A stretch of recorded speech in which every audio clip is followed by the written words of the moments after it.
Streaming. Let's go. Start sending us a video to stream. There we go.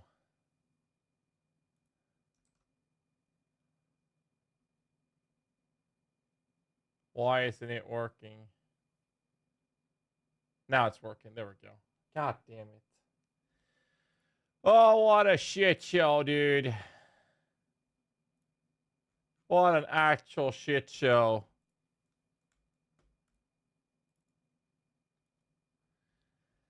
Holy fuck, man.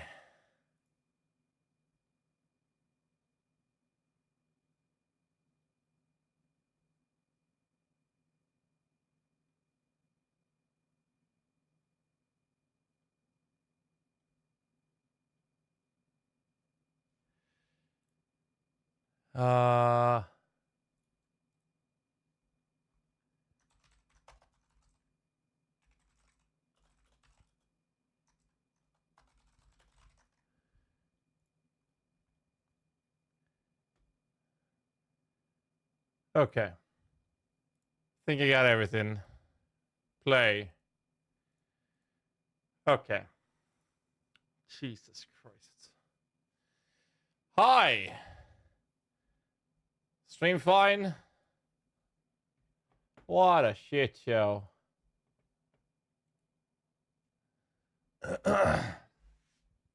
What an absolute shit show.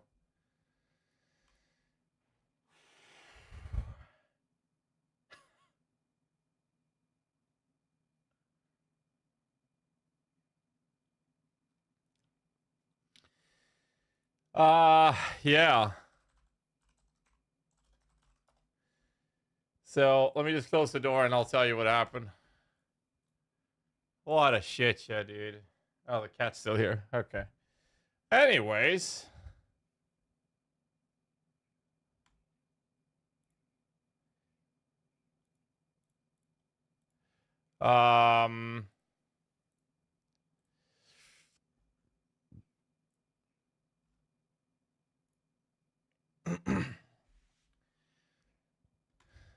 So we had a connection issue.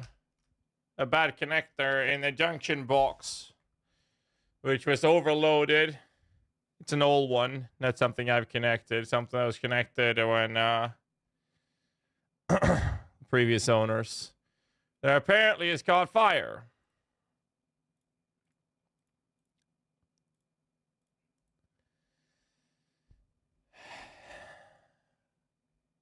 Blew out everything. So I had a friend of mine. Oh shit. Why is the sound not working? That's voice chats.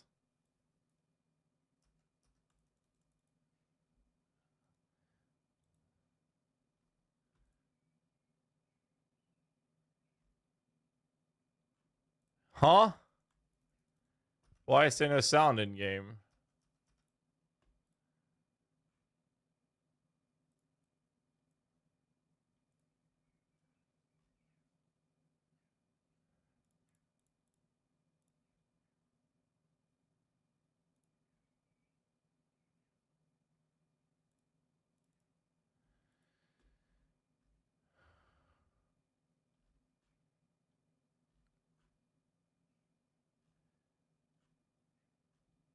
But what? Why don't I have sound in game now?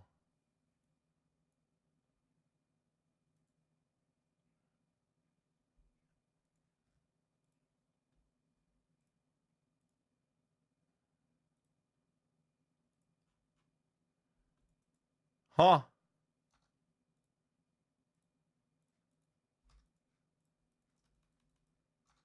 Huh?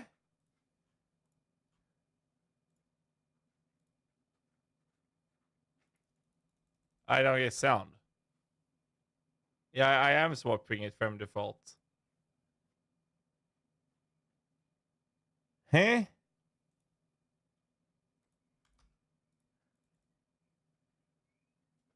That's weird as fuck. Yeah, I couldn't find it there. Maybe I'm blind. Oi, oi, oi. Now it's working. And it's loud as fuck.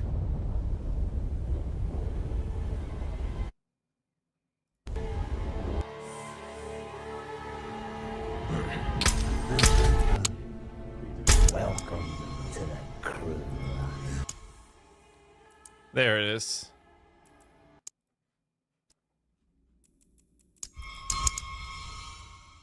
Okay. Thanks so much, Now Pop, for the tier 1, man. Appreciate it. Thank you. Anyways. I gotta fix those cables later. Where was I?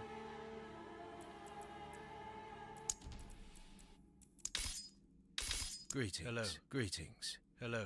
Hello.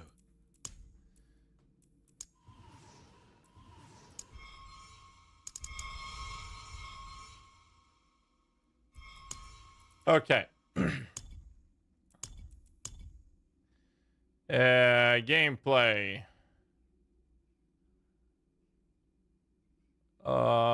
Controls.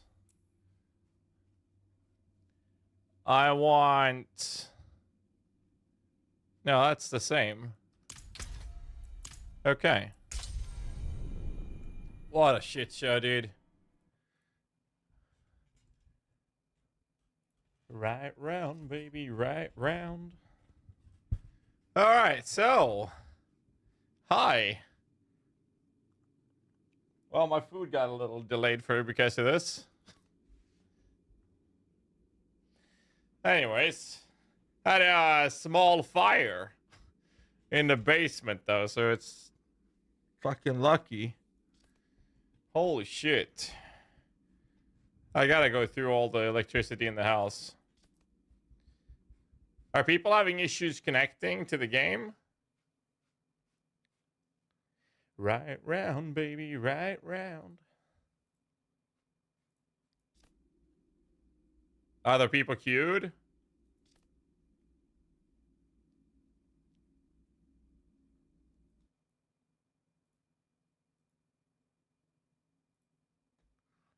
There we go. Where's the best junk food restaurant? I don't know. Actually. Right, so... which build is this? Oh, this is Mendel Summoner. So I guess we start with trying out... Oh my god, I don't have these. Really? Wow. Okay. So I guess we start with testing the minion aggressiveness.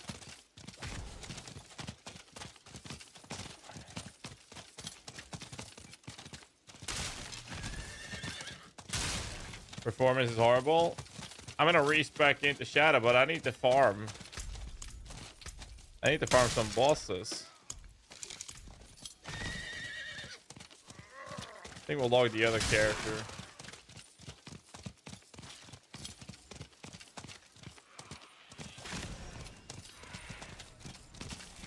I need more time. Okay. Wasn't he supposed to jump?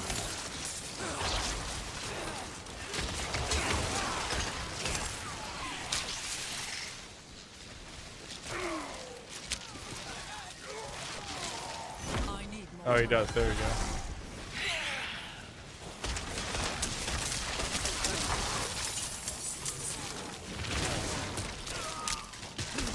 Huh.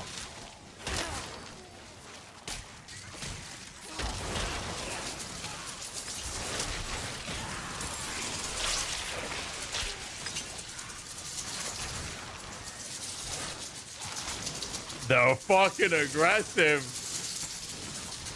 Like, actually aggressive. Dude, they are so aggressive. You seeing this?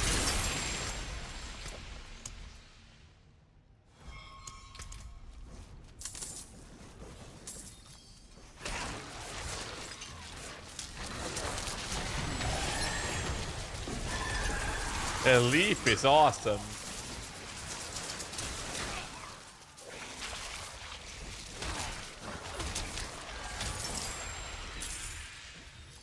Dude, they are really aggressive.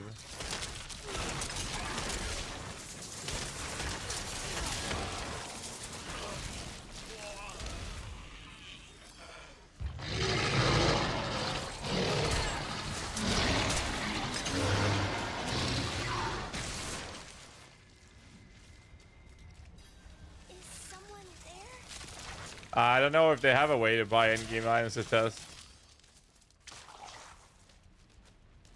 Look at how aggressive they are. What are you doing? Dude.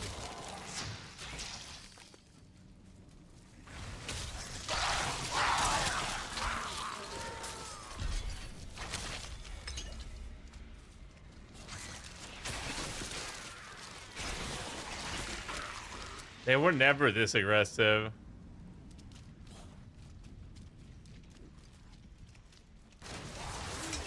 Dude, they're hitting things off screen here. Look at this. Oh my god.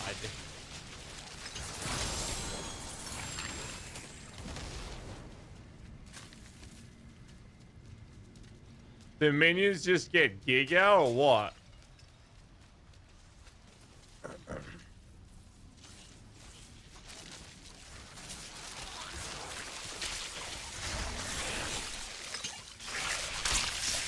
Dude, look at this. They just went and killed these guys.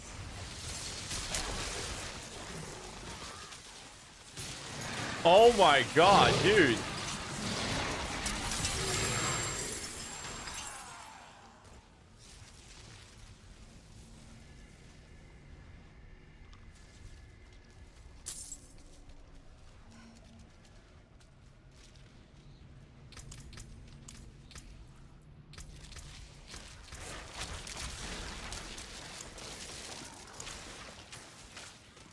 I mean, for real.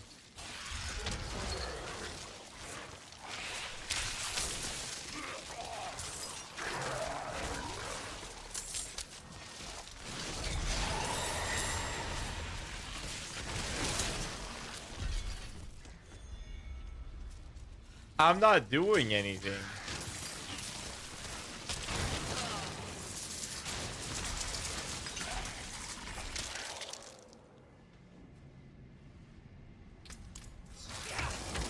I do have to summon my... They rebuffed them, though. Look at the aggressiveness. Look at how far off they're going, and they're fast at it as well.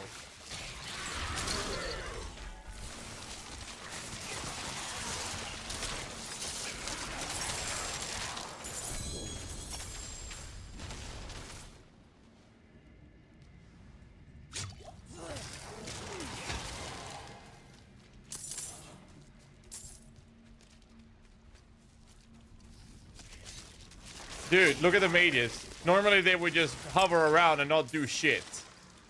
They're immediately seeking out enemies to fight. Look at the top right corner. Look at that corner. Look at the mages now. Okay, they don't do off screen, but my melee skeletons, they're out there swinging up here.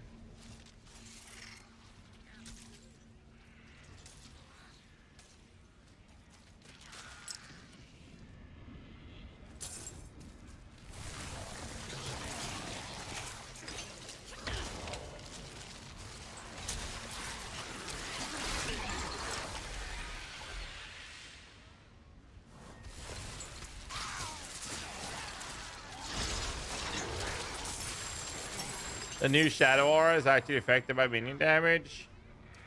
Has anyone gotten the item? I haven't found a single legendary item.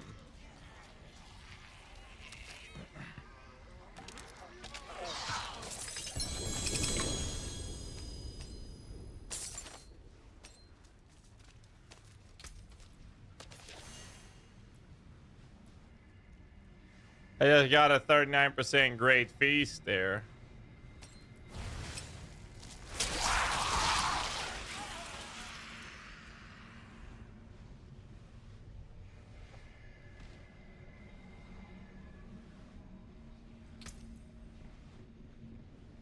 I lose 7 essence per second.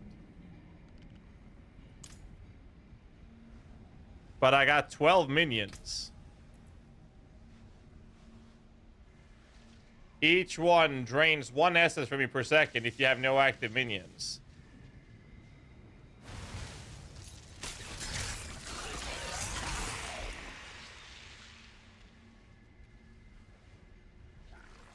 The damage increase applies to you instead. And then you lose 7 per second. I am losing 12 essence per second.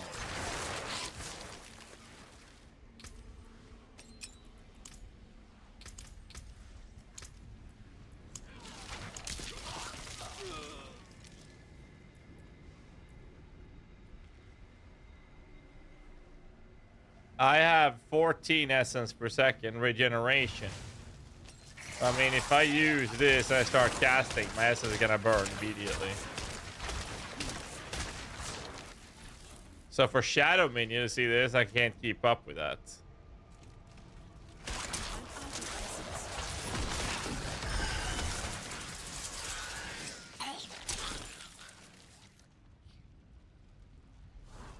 But the Shadow Minion build can.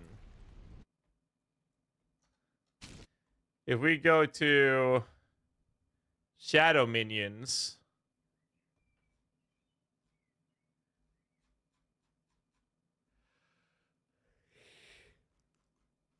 okay, hell. We're casting skills that don't cost mana. That actually gives us essence back. Wow. Where's my notepad?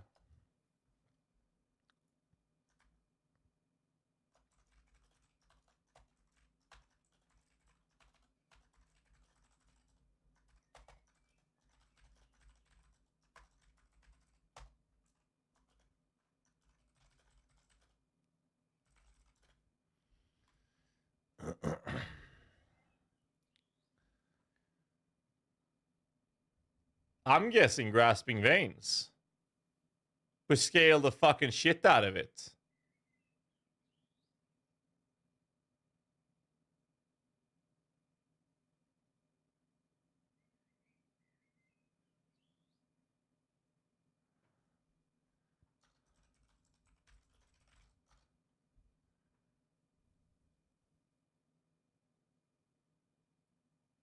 Wow.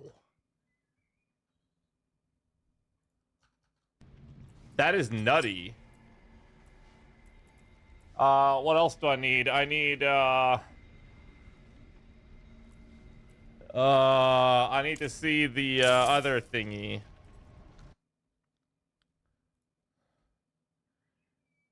I need the Blood Mist. There's so many powers I need. I need to farm some items.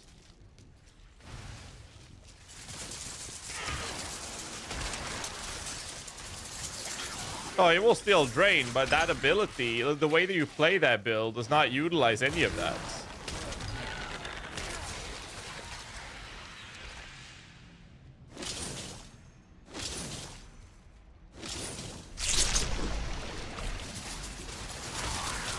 And we put that on the amulet. I don't have to do shit. I just sit here.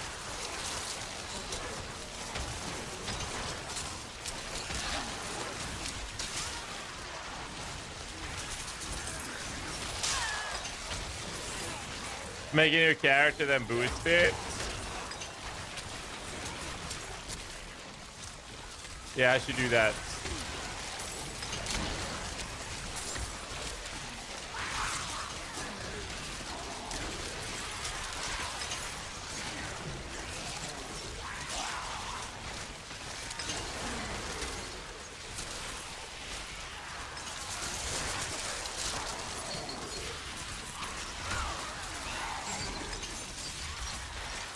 Yeah, no changes on this one.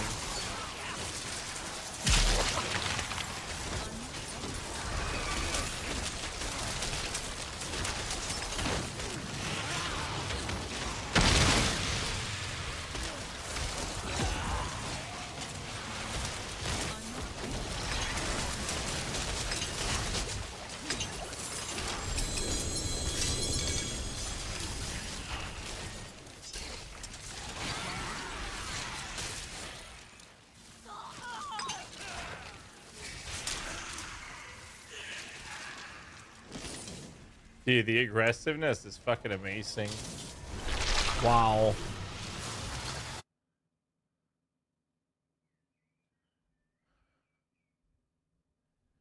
Oh, dude.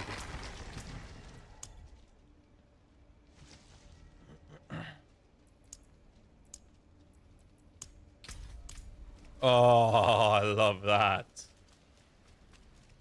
Dude.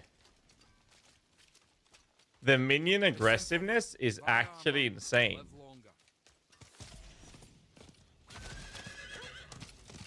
I did not expect to see that.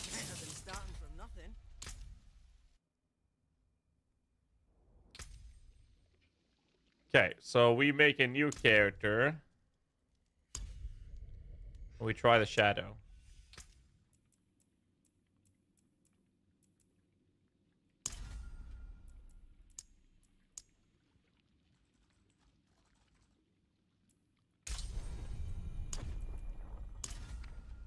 Where'd I boost? They really felt like proper minions now, yeah. Oh, is the stream even public? It's not. That's why it's not working.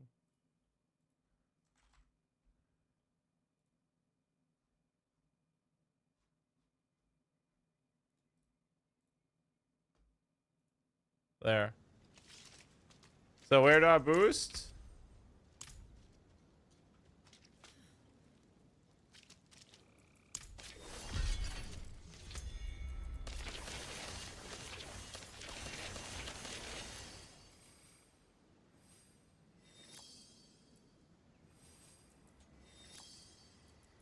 It gave me GA items. But we don't get the legendary, like the unique items. Huh.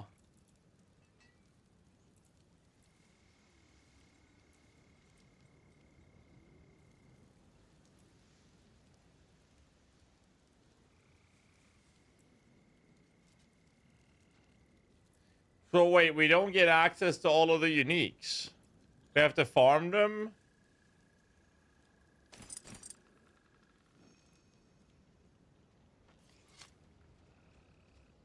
We just got the boots. And I got shit rolls.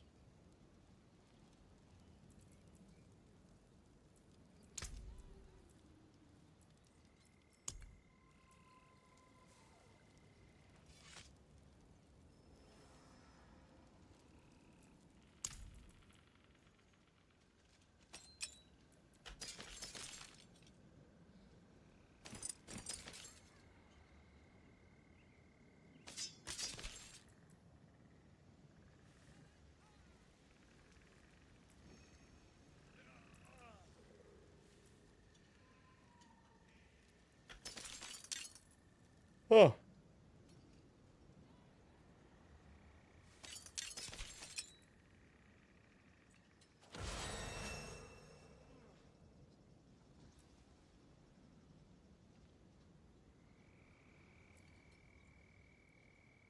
Okay.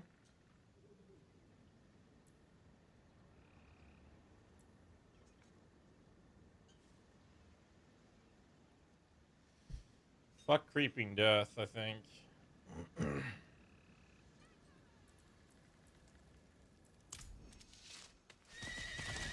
Interesting. Don't ruin all that work.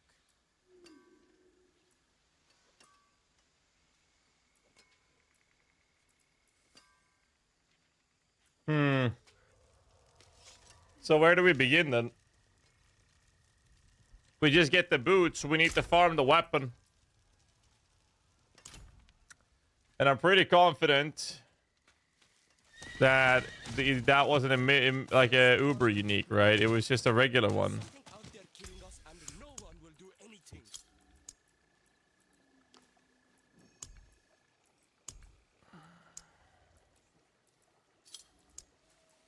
Yeah. Okay.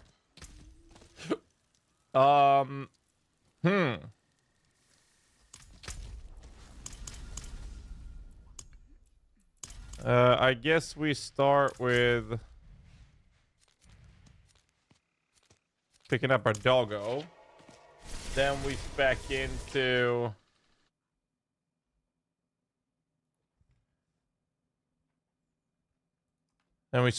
some things. Doggo. We're gonna try a few things out.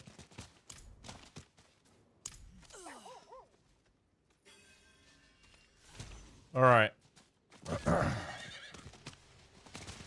Where is my fucking doggo? Let's go. That's over here. Okay, so. Where's that page? Here. Let's spec the blight first. And then we're gonna play around with some things.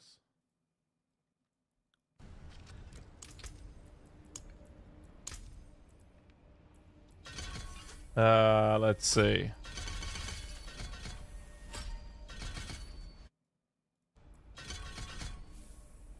We'll do this.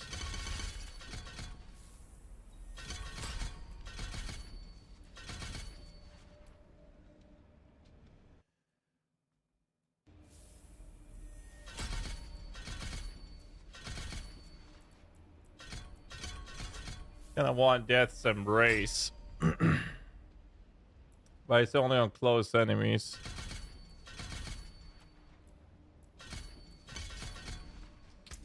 Alright. Shut that down. I do need some uniques for this to work, though. Let's see. Decrepify. Corpse Explosion. Corpse Tendies. Blood Mist. Bone Storm. Paragon board. Oh, they're all 21, thank you.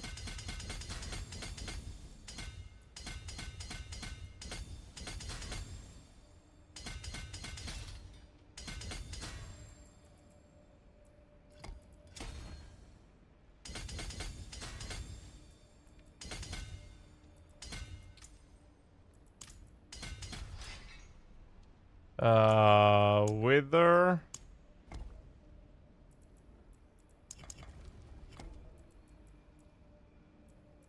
Attach.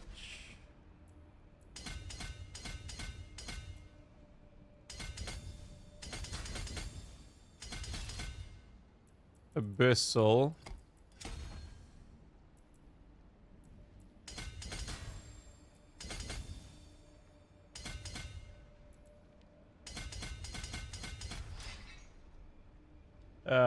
Flesh Eater.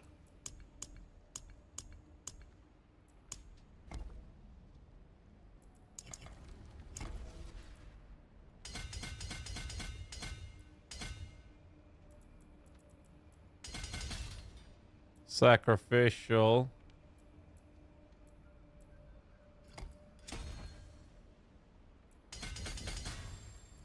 We'll spec this one, then we're gonna do some tests.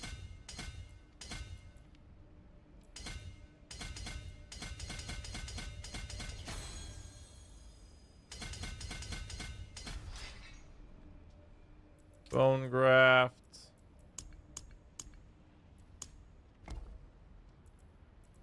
Attach.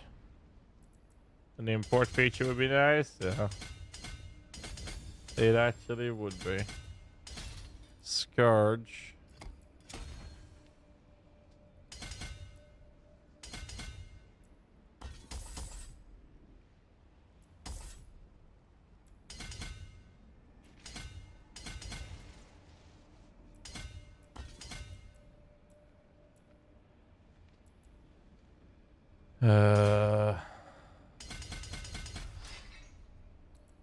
Scent of Death.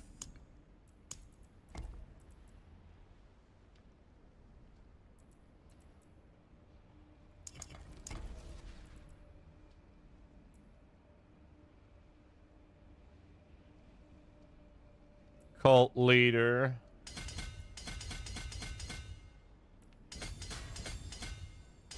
darkness.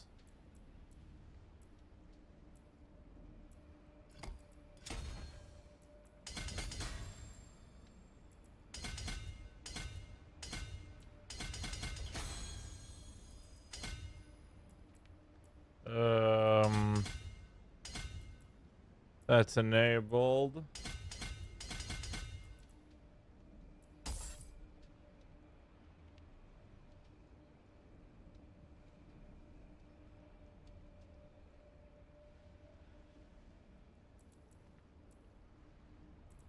I think we're going up first, if I recall correctly. You gotta double check the guide.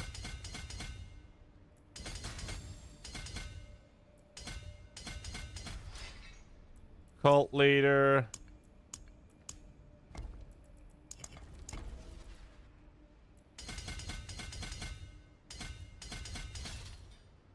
Control.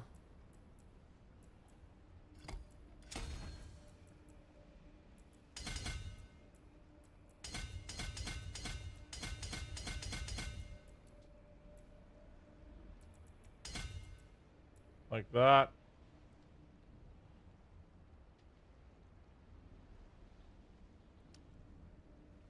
When are we coming back to that board?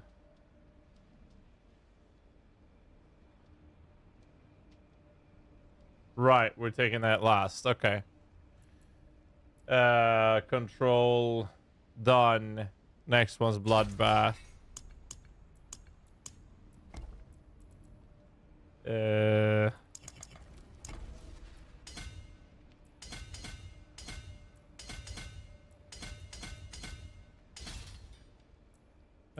Exploit.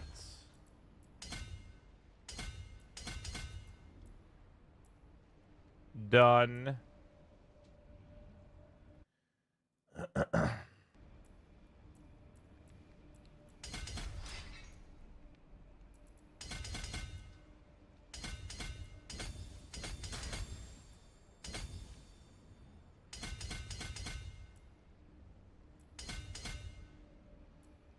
I have an issue with the build. There's a node lacking. Holy shit. Blight build lacking. Blight lacking 1p on the Paragon board. I'll fix that later. We'll have to cut something out, which I do believe we have very easy access. I had 10 intelligence too much here. I don't want to drop that one.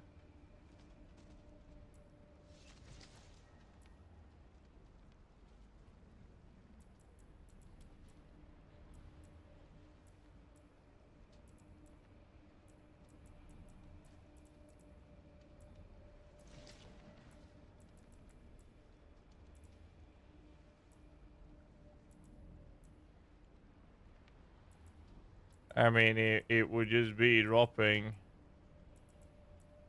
12% damage or life.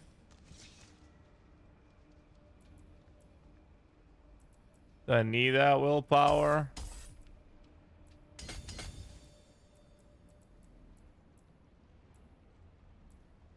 For the bonuses, yeah. I don't think I can cut anything else.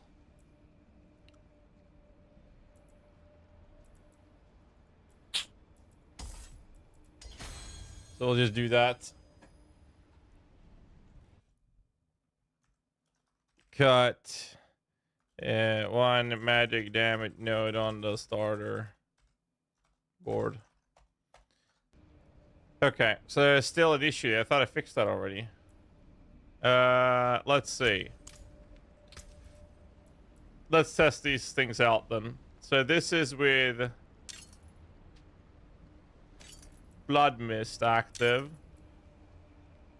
We get to evade.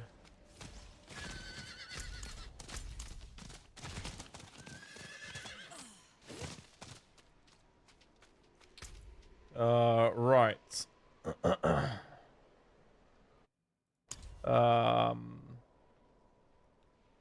Reapers get sacrificed. Mages was cold. And Golem was iron. Alright, test this.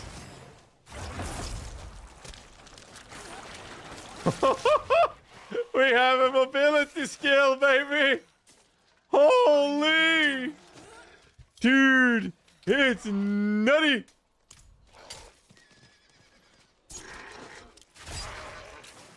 What the fuck, dude? Look at this.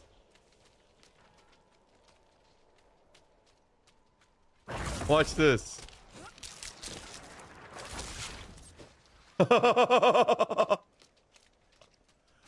Holy shit, that feels good.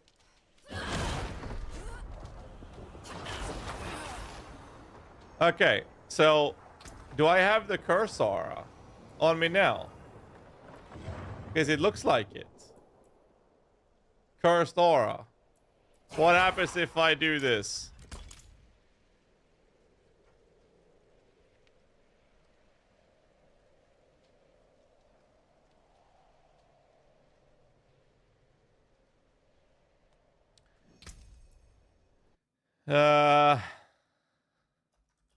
Confirmed, no need to be on the action bar. Let's verify it on a target. Good call.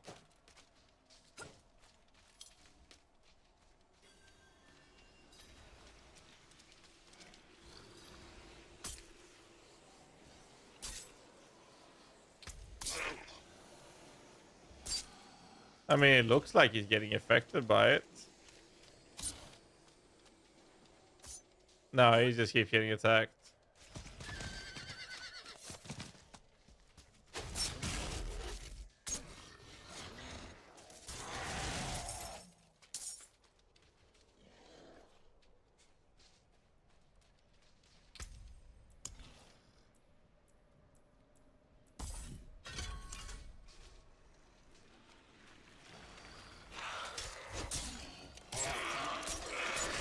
That's when they're hitting me.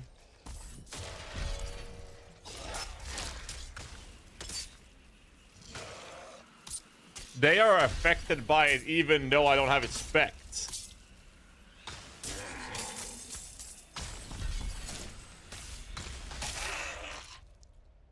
I don't even need to spec it.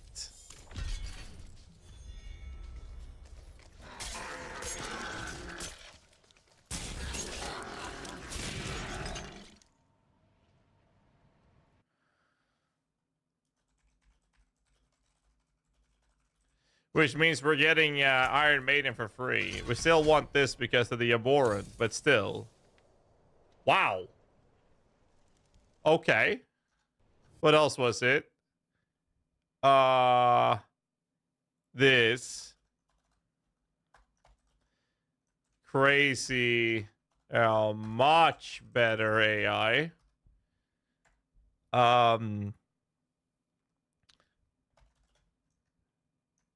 Brutally nice.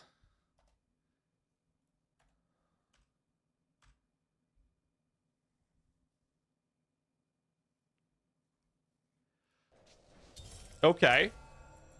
That's stupid. We don't even need to spec it. We're gonna get Iron Maiden for free. That's the Reap. Great Feast we confirmed. We have the Cursed Aura. And here's the Shade Mist.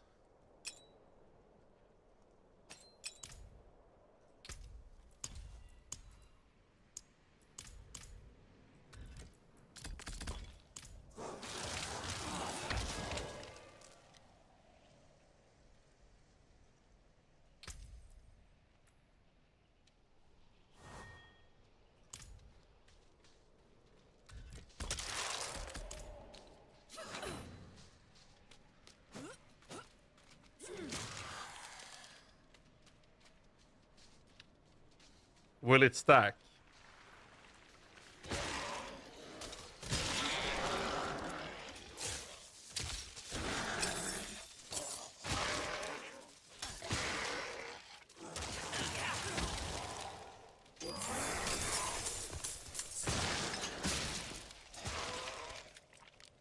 That looked like that guy died faster, twice as fast. Two guys were in range, right?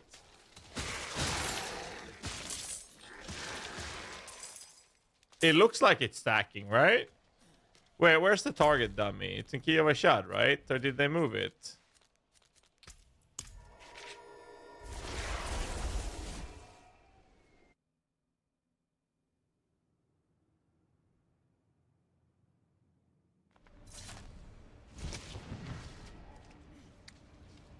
Where's the target dummy? There.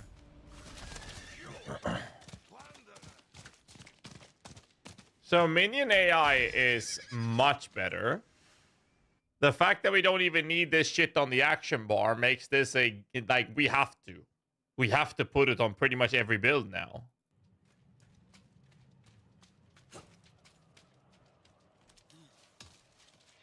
Right, where do I disable, enable damage numbers?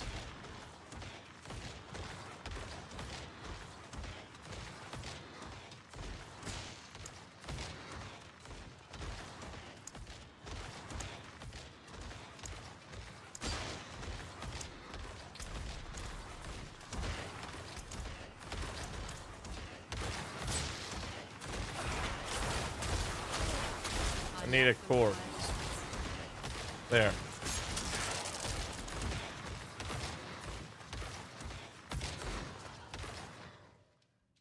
I need more than one corpse. I lack the required essence.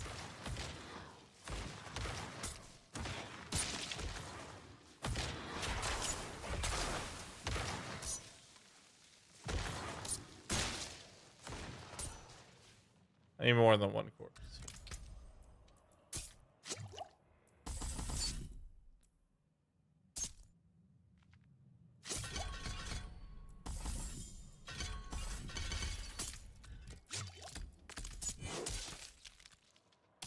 Okay.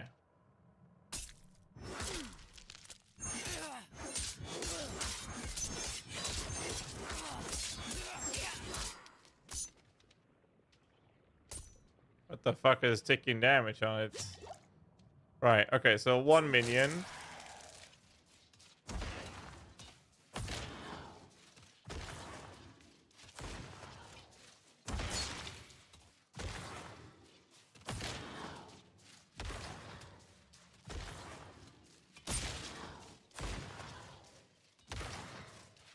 So I'm guessing the big hits is from Shadow Blights.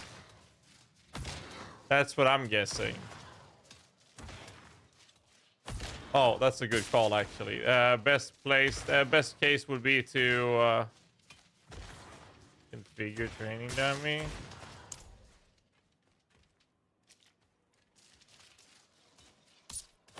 I will need to have blighted on one of my items.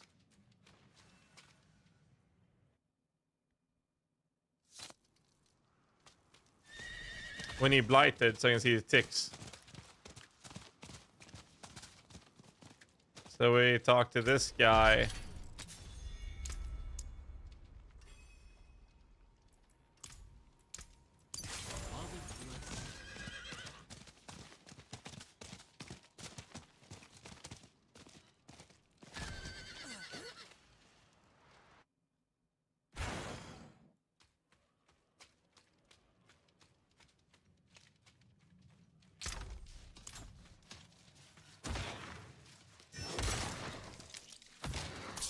So every 10 hits ramps this up, right? Gonna get some corpses.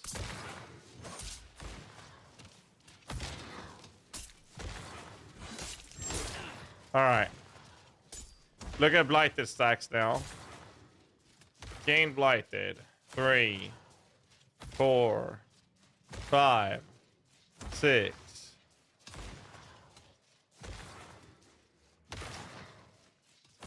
So it takes about 2 seconds for me to get another stack. Every 2 seconds. Okay, dude.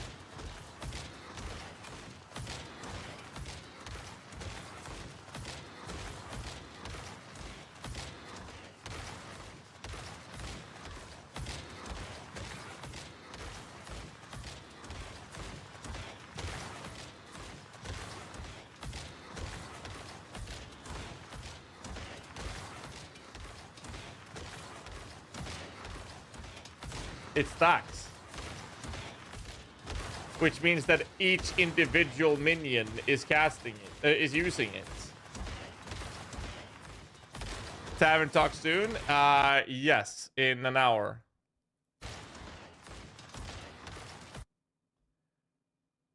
Bro.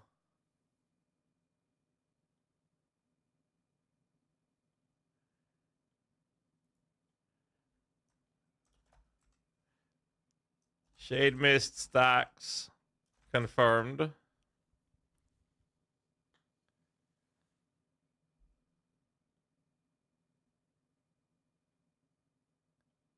Now the real question is, are we gonna use... Does that mean we want to use the defenders in the build? What do we lose? We lose this. 20% multi-shadow damage. But we're gonna hit Shadow Blight significantly more often.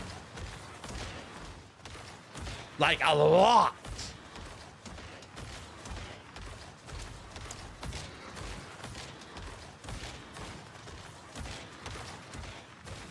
No, because the thing is with this. No, where is it? There. The thing is with the Shade Mist is that I don't care how much damage it's doing. It's there to trigger Shadow Blight. And it's just around the enemies. So if I use mages, they're not going to be in melee range. But we don't need to cast Decrepify if we're using the curse. You see, you got to keep in mind that we don't need Decrepify on the bar. I will still curse. And I don't need to... Like, these guys take 99% reduced damage.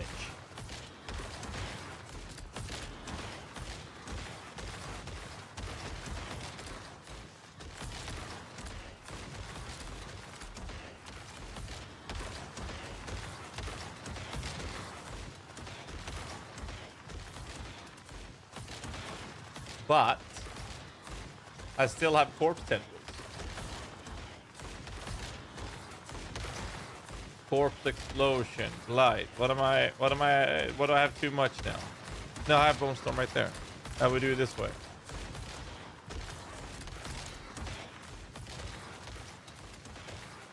What the fuck, man? I mean, I could run Skelly Mages, but here's the problem with this. This is the biggest issue. That node right there. Damage reduction goes down for each active minion that I have.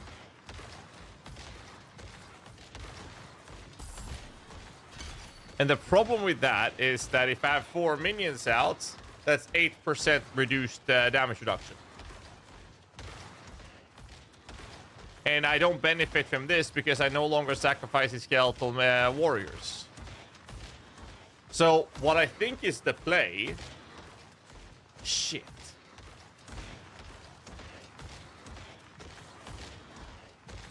The Mordicrux minions will have to deliver it.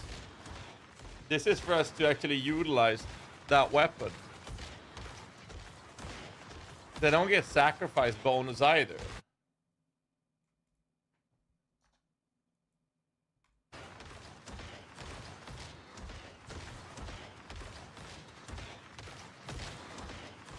Wow.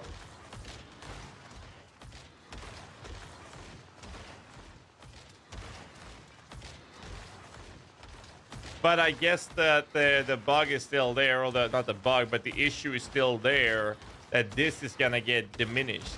This node will lose value because of this will lose value because of the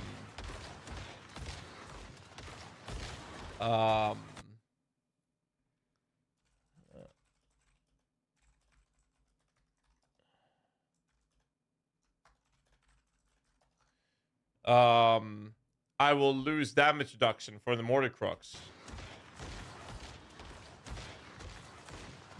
So if we look at this build, I don't need Decrepify on the bar.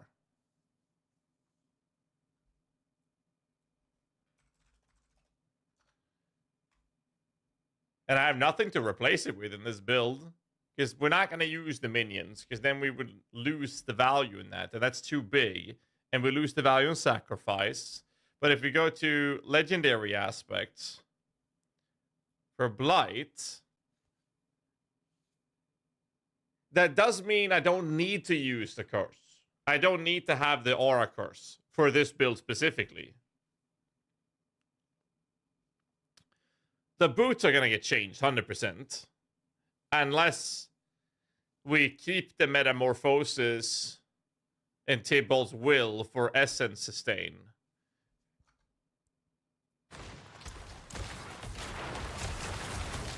We're definitely going to want to do that. But we're not supposed to spam it either, so it really doesn't matter too much.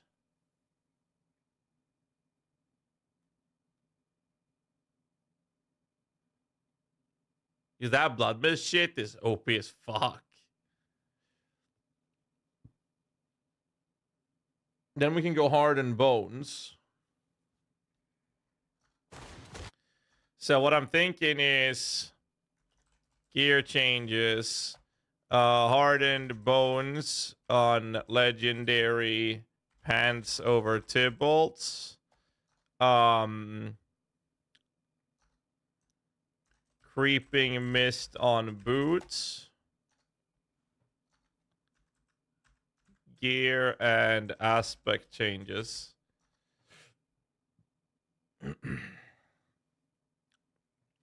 I guess we fuck sacrilegious.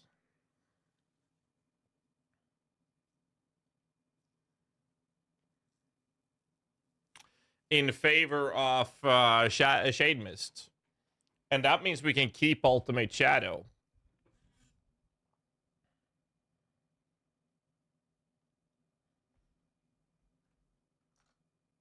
Replace Sacrilegious Ring for Shade Mist Legendary. Everything else will remain the same, and we are self-casting the curse on this specific build.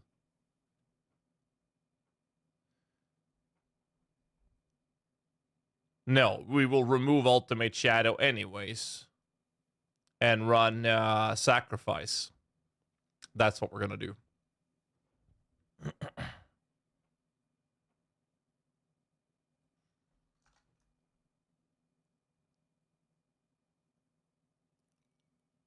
Sacrifice on gloves. That would be the blight changes. Do I even have gear for this?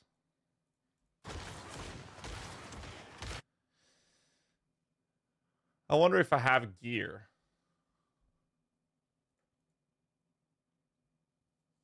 For Shadow.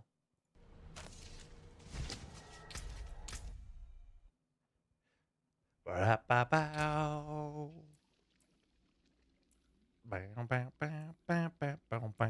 have a Darkness caster build here, but that's before the good gear came around. This one might be Shadow, actually. From Season 4.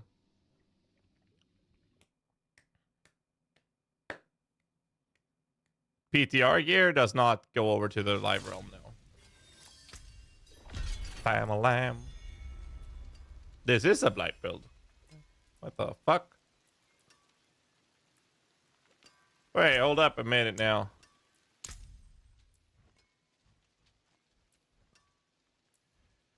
Yeah, we're gonna have to respec this. Oh my god, the glyphs aren't... Can I boost an already made character? It was over here, right?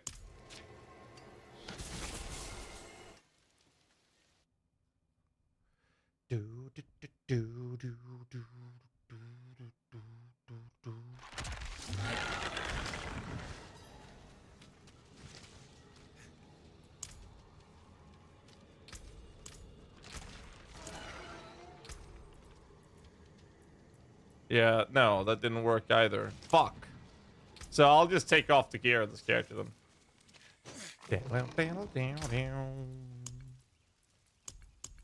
Oh my god. There's so much fucking shit in here, dude. Thanks.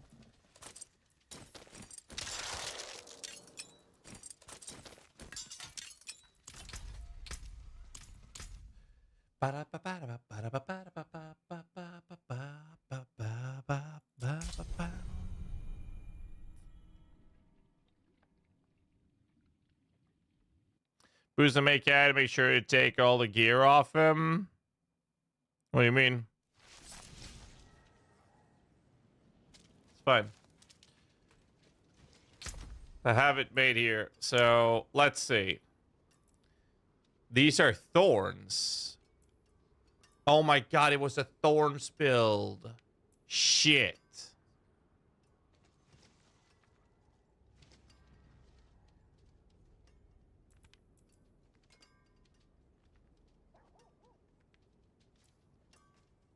Okay. I have terrible fucking gear for this. To try this. Let's see if I have any better gear on one of the other guys.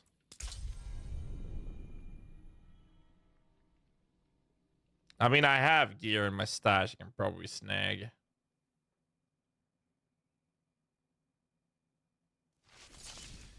Paragon, 225, yeah.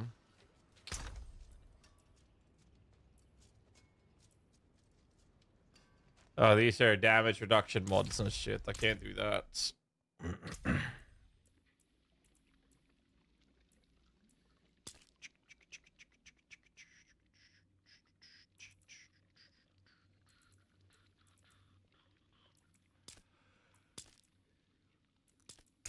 Fuck it. Fuck it, fuck it, fuck it, fuck it. This changes everything, though. This just made minion builds fucking delicious. This, I need to farm a mortar crux.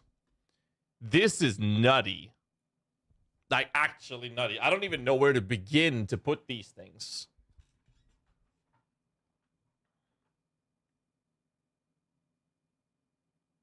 This was fucking nice.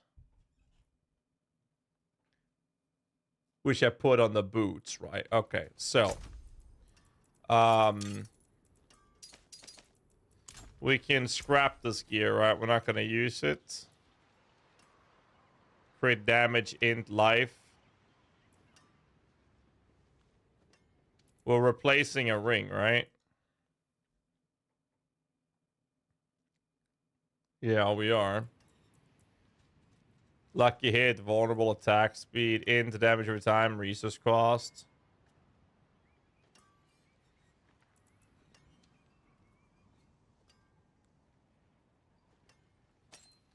I'll just do that. We want an offhand focus. I'm sure I can find one in my stash. We want Morty Crux. Right.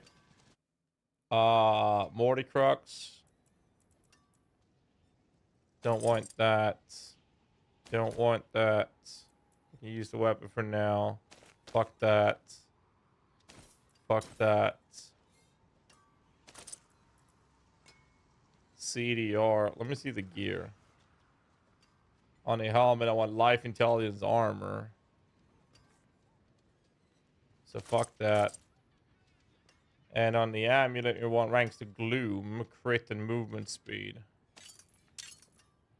And ring like this. We're not gonna use that. Okay, here we go.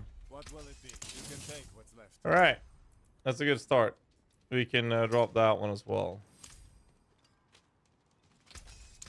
Come back if you need work. Okay.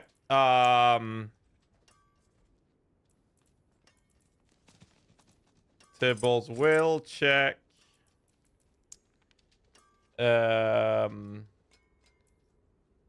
X-File.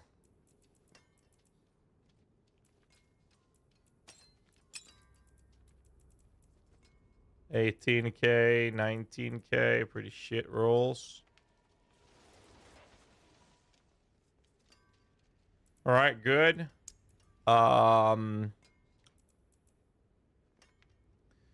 And Infinimus? Yeah, but Infinimus can't stay in the form all the time, though. Yeah, it took forever to get in. Let's see. Focus. What do we want on the focus? Let's start with that. I want life, intelligence, crit strike chance.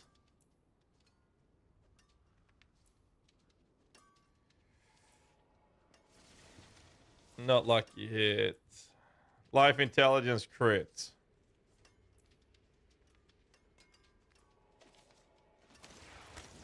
Done.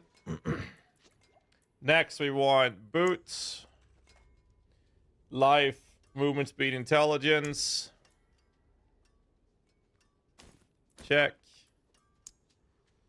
Gloves, we want ranks to blight, crit. We don't need lucky hit anymore. Change modifier prio on gloves.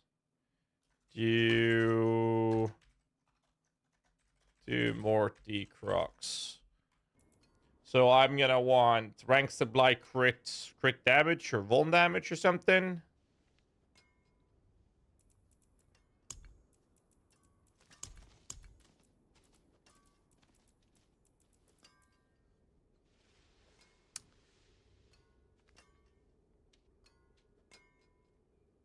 I mean, that has ranks to blight, but I mean, lightning resonant life is kind of.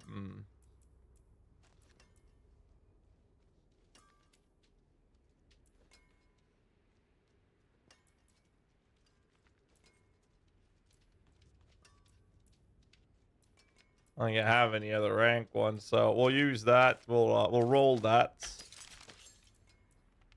We don't have to roll any of these, do we? Weapons, whatever. At this point, we'll roll that one.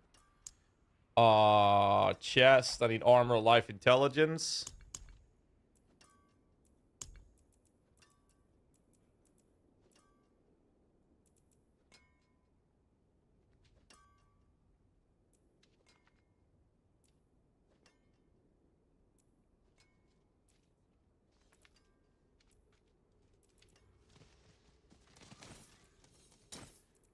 We'll do that. Helmet. We want life, intelligence, armor.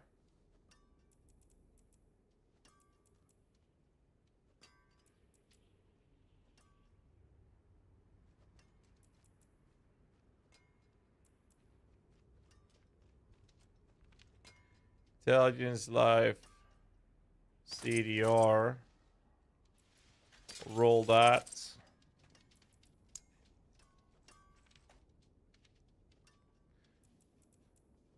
Amulet, I wanted gloom, crit movement. I don't think I have any gloom ones anyways.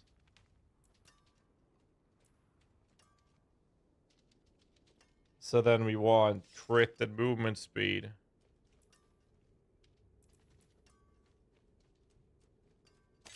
That one we can try to roll for lulz, I guess. Alright, let's roll a little bit. Okay, first off, life in this one, I want ranks to gloom, but I mean...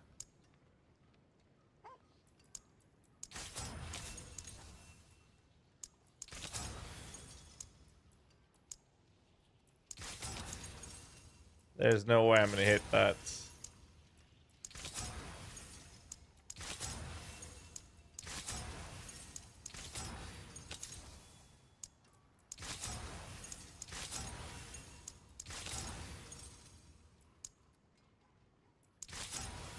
One last try. We'll just keep the life on. Okay. I'll mark it so I know we're gonna have to re-roll it later. Helmet. We have cooldown reduction. We want armor. Yes. For now, I might change this later. Bro.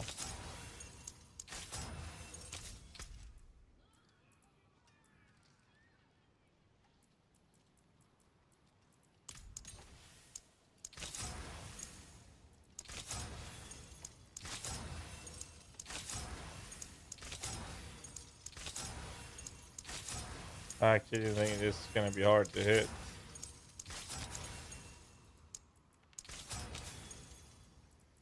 We'll use that. On gloves, we wanted blight crit. So I guess crit here.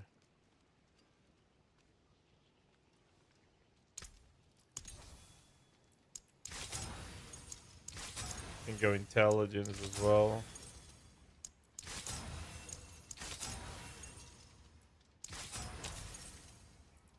Let's just do that for now. All right. Right. Now let's go through the powers. Heart and bones. Right, we're not going to use T-bolts. Until spring.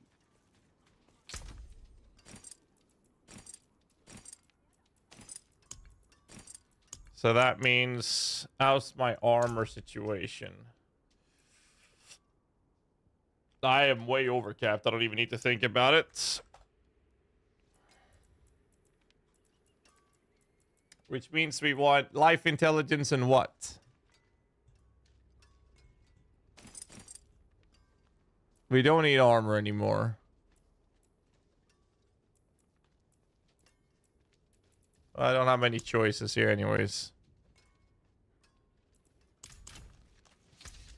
Oh, light.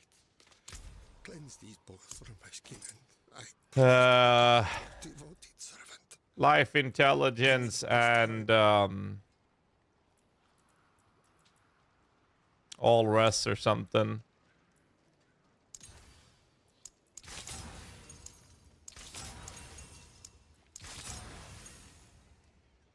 Or we do armor, and that means we can get, if we do armor on the pants instead, we can change the armor on the helmet for CDR.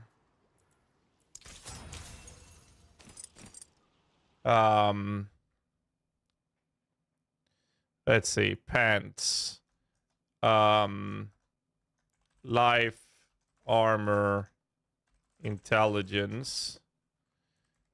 And then change modifier prior on helmet.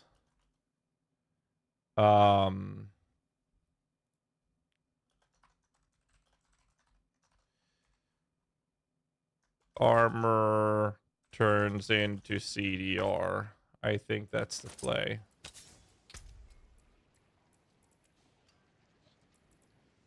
Yes.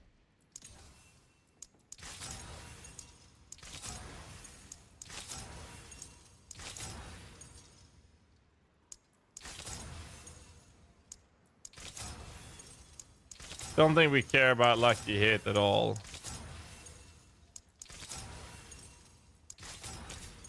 So we do it this way. All right. Legendary aspects. Helmet gets a void.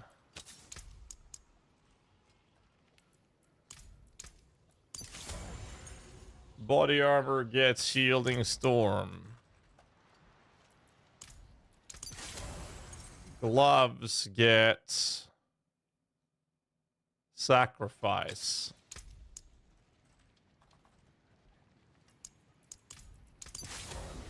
Hands get what? Hardened bones.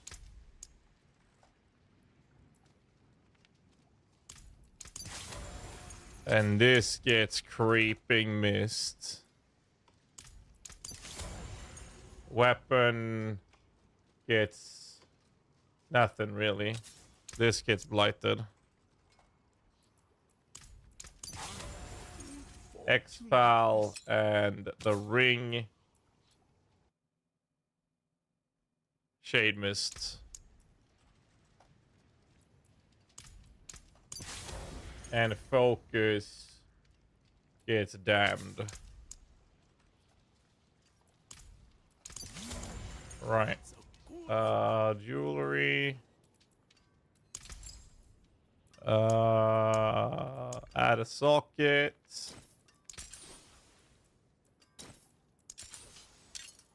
Come back and see us. How's my resistances?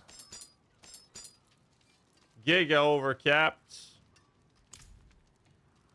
So that means we can put fucking armor slots in this, but we have enough armor as well. So our resistances, I definitely don't need all res here either. What the fuck? Yeah, so much. That means we don't need armor on every piece that we can get.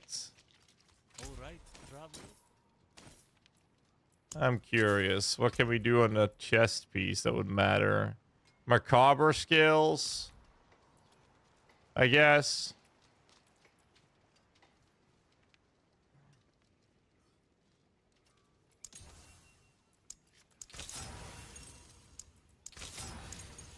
Yeah, good luck hitting that, but oh.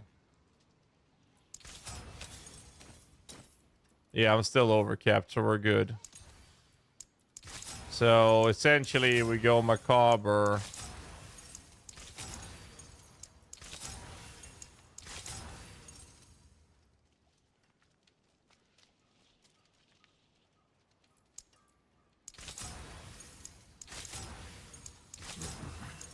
Yeah, I'm not gonna hit this, so don't have to be perfect.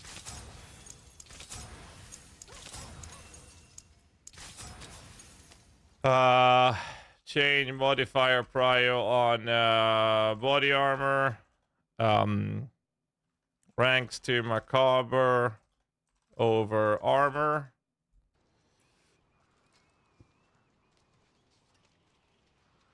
Yeah, you're going crazy on Twitter. What's happening on the Twitter singing? All right, so I haven't even looked at the tempers yet. So if we go to tempering, this helmet is supposed to have corpse explosion and percent armor. We don't need that. Do I have percent armor somewhere else? I have percent armor on the body armor, which I'm supposed to have. I got corpse percentage 32, 39. Gloves are supposed to have lucky hit, stun, and damage to cursed. Oh my god, we don't have all of them? What? Are you serious? Oh my god, we don't get access to all of those? Are you serious?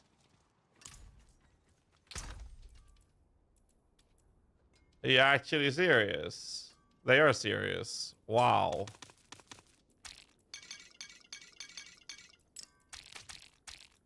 Okay. Well, that's fucking annoying.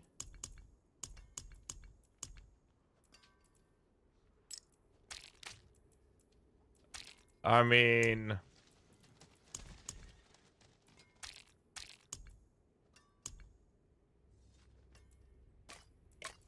Because we can do this, and we have so much resistance that we can cap our armor so easily. But I don't have all of those. That's so annoying, dude. Okay.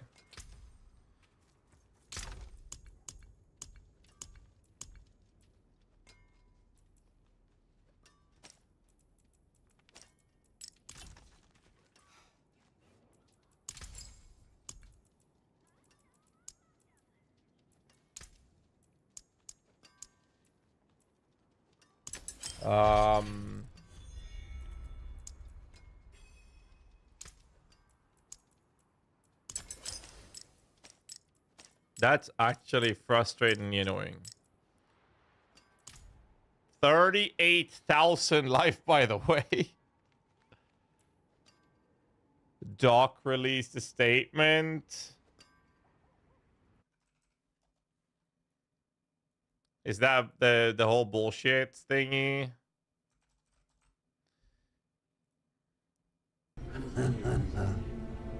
Welcome. The Twitch. Oh my god. Okay. What build are you doing? Okay.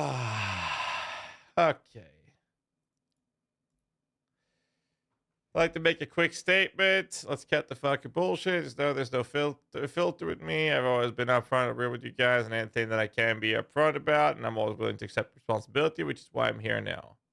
First and foremost, I want to apologize to everyone in my community, as well as those close to me, my team, and everyone at Midnight Society Game Studio. A lot of people have been left in the dark about what happened yesterday with Midnight Society Night. We made a painful decision collectively to have me step down. Our team is fully incredibly talented, Full of talented and good people and have high career ambitions, families, and I never want to jeopardize the culture we have carefully crafted. Everyone's been wanting to know why I was banned from Twitch, but for reasons outside of my control, I was not allowed to say anything for the last several years. I mean, that's just the NDA with the from the court, right? Another 2 former Twitch employees have publicly disclosed the accusations. I can now tell you my side of the story regarding the ban. Were the Twitch whispers message with an individual minor back in 2017? The answer is yes. Were the real intentions behind these messages? The answer is absolutely not. These were casual, mutual conversations, sometimes lean too much in the direction of being inappropriate, but nothing more. Nothing illegal happened, no pictures were shared, no crimes were committed, never even met the individual. I went through a lengthy arbitration regarding a civil dispute with Twitch, and that case was resolved by a settlement. Let me be clear. It was not a criminal case against me, and no criminal charges have ever been brought against me.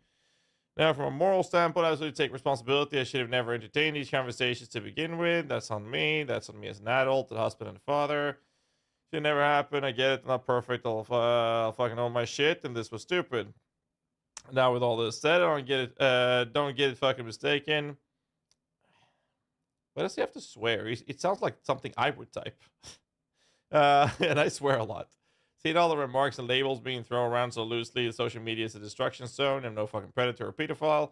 Are you kidding me? Anyone that truly knows me fucking knows where I stand on these things. And those types of people, fuck that. You know, it's funny that they mentioned, like, you know, in Sweden, for example, it would be illegal if the kid is 16 years old. So, I mean, it's just culture differences.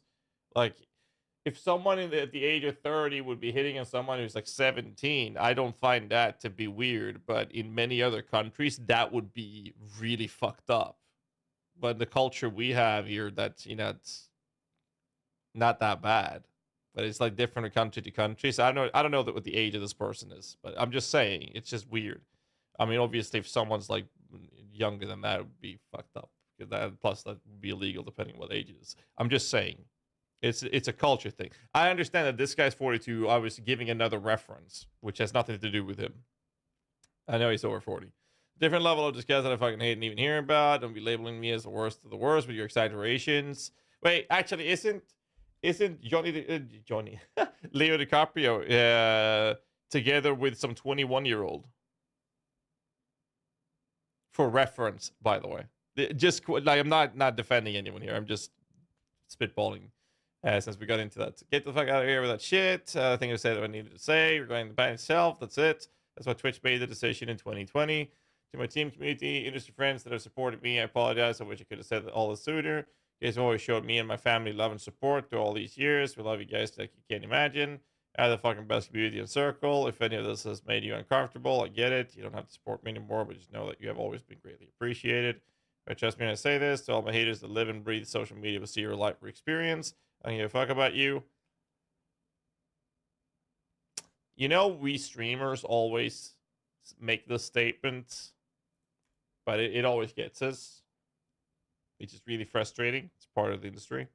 Finally, if you're uncomfortable with this entire statement, I think I'm a piece of shit. That's fine. I'm not fucking going anywhere. I'm not the same guy that I made this mistake all those years ago. Taking an extended vacation with my family, as mentioned on stream, and I'm coming back with a heavy weight off my shoulder. They want me to disappear? Yeah, fucking right. Okay. Well,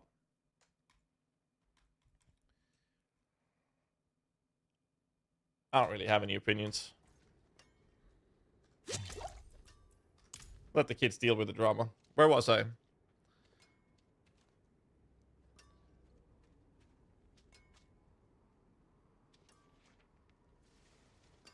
The 4 years because she's expired goods. But that's what I'm saying, right? Minor still a minor is almost there, but still wrong in unlawful aspects. In the States, yes. But that's what I was saying, Marlon. That's what I was saying. Like, I believe the age of consent is 16 in Sweden. I know some countries have even lower, which is crazy. It really is. So someone that is 40 could actually legally be with someone who's 17 or 16 in Sweden. I mean, it would definitely raise some eyebrows, but it would not be illegal in Sweden. And there's many other countries as well that is the same. I'm not defending anyone. Just want to make that very clear. Same in Canada. There you go. Right. So it's a culture thing, right? But I understand, like, I understand that law is a law, right? Someone's a minor, someone's a minor. There's no defending that.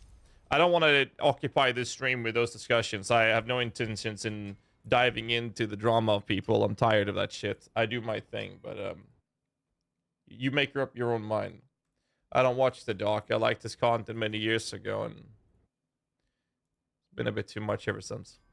That's my only take on it.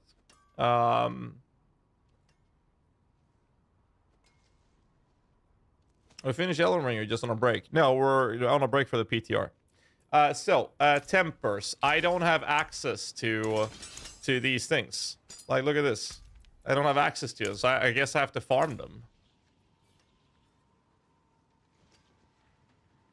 It's fucked up. It really is.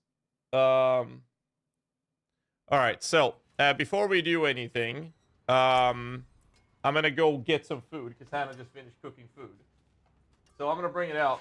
I do apologize for the little half-ass happening on stream right now. So for those of you who missed it, my stream shut down earlier. That's why I had to reboot it. I got a power outage because I had a small fire and a bad connection in a junction box. So we had a small fire in the house. It's fixed, and I had a friend come over to help me do some rewiring to a very, very temporarily set solution that I'm running right now so I can get my fiber back on. I'm gonna run into the house. I'm gonna bring out some food, and I'll be back in a bit, and then we're gonna focus on testing these things. So I'll be back, and enjoy some ads whilst I'm gone.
I'm back with some salsiccia pasta. Nice shit. All right, so we couldn't cook food because we didn't have power in the house. So we had a little bit of an issue with that. Anyways, so I need to farm these things. My question is, how many times have any of you people being online platforms ever spoke with people without knowing where they are from, their real name? You never know their age. Most of us have done that. Yeah, of course. You just get on with it regardless of what happened.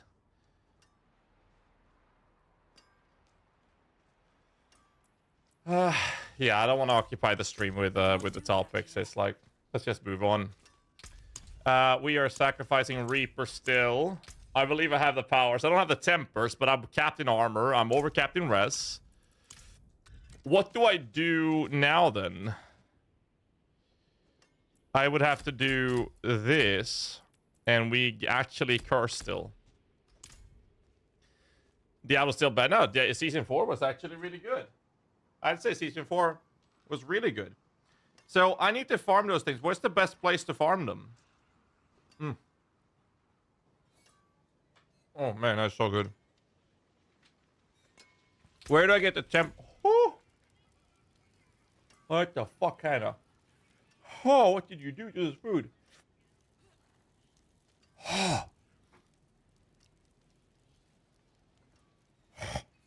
It's hot. It's really hot. I like it. I wasn't prepared for that though. Cheers. Hi, Lily. Hi. Yeah.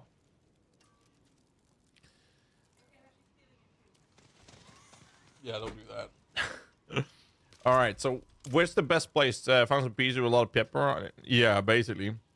I need to farm these world boss in 17 seconds. Can I make it?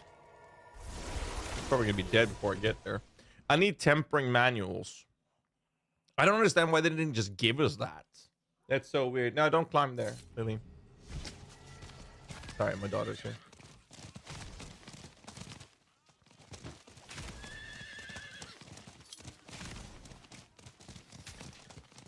Hi. Mwah. Come here. Mwah. I taught you that.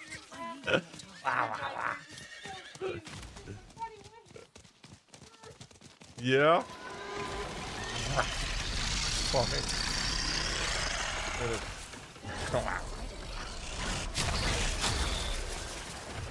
Hi. Hi. Yeah.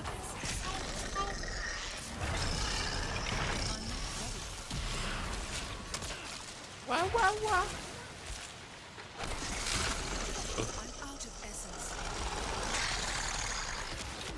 Okay, so we need to figure out what we're gonna do with the corpse generation unless we go back to Tybalt Will. Because like I can't do the essence like this unless I do like essence regen maybe. It costs 25 essence, right? That's a quarter of my fucking pool.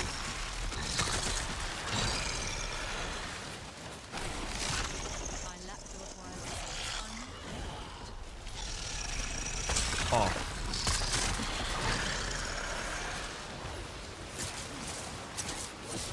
So maybe Tybalt's will still have to be there because of this. So you do the metamorphosis for, or we start stacking essence regain.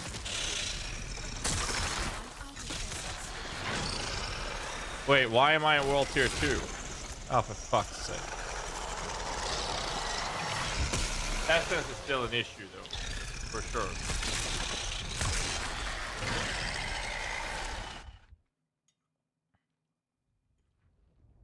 Hmm.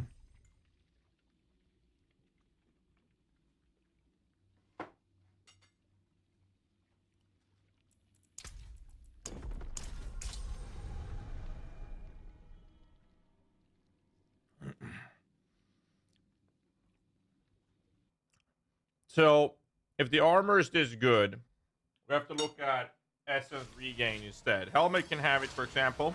Mm.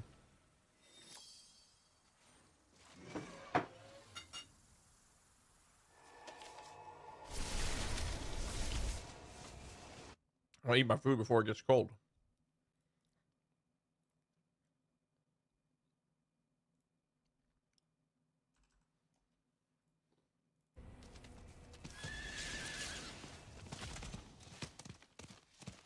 There's a smithy. Okay.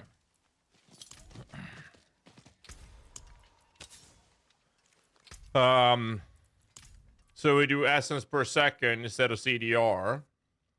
Helmet armor turns into essence per second. What do we have on the body armor? We do the same thing here. Essence per second.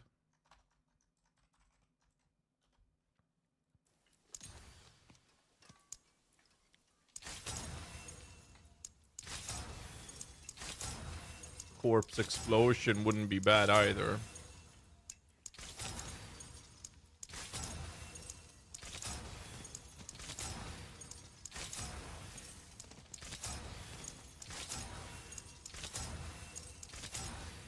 Essence per second, thank you. Helmet, essence per second.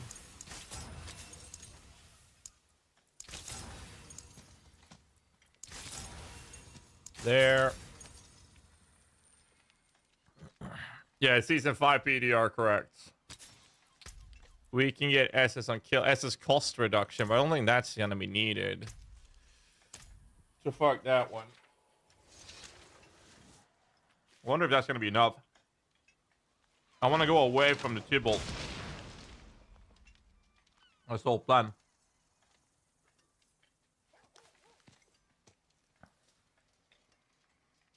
TLC is so hard. You went back to something easier. Fuck, fuck. Can we get essence elsewhere that it would make sense?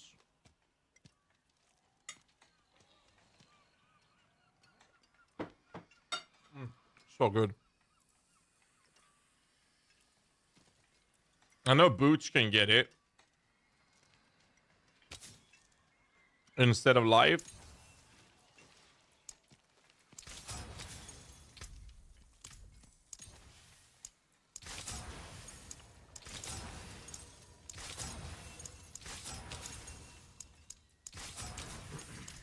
Let's see how this feels.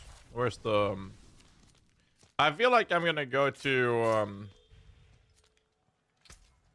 just gonna go to health side for the manuals, I guess.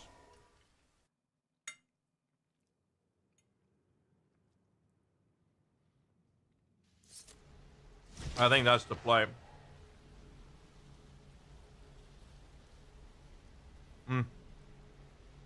This is so good.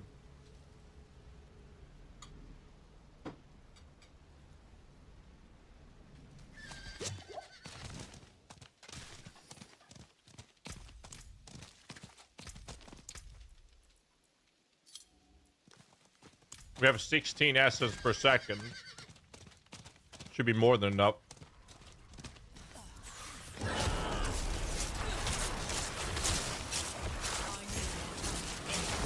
So I need to farm the Mordicrux.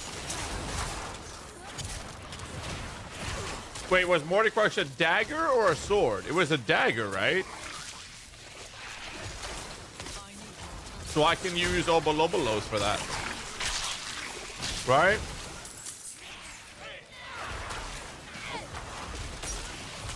Okay, I can actually spam this.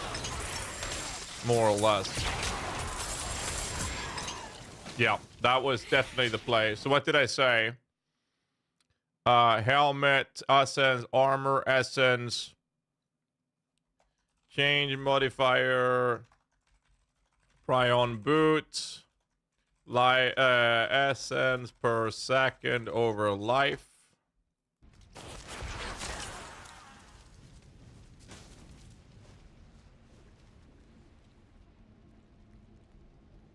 From the new wave stuff, which one is the new wave stuff? What do you mean?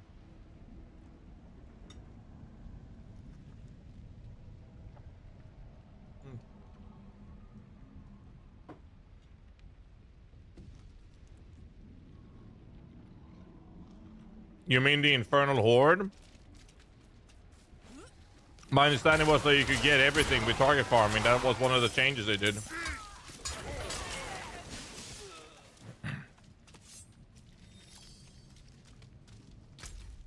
Quest log?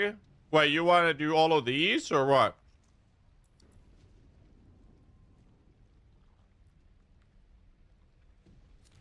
That's what you mean? What about the wolves, though? The Iron Wolves in Canada. I give a bunch of shit.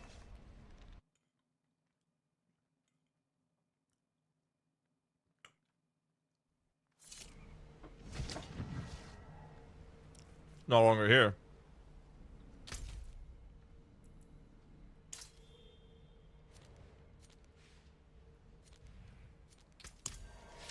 Alright, we're done. Dude, I want to eat this before it gets cold. This is so good.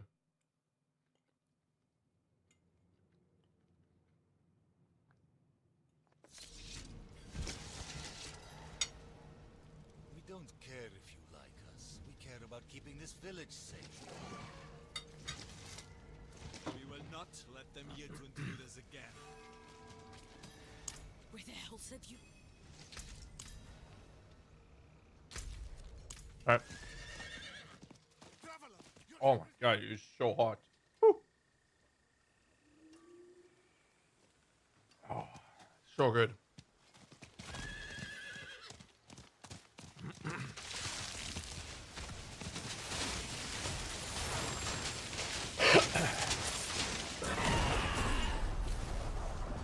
All right. I'll let them do that.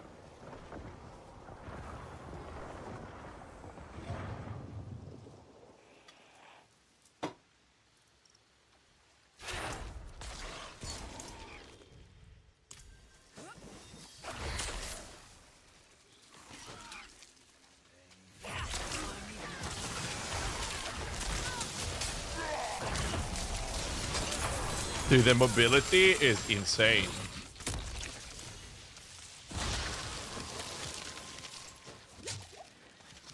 Fucking love it. I need more time.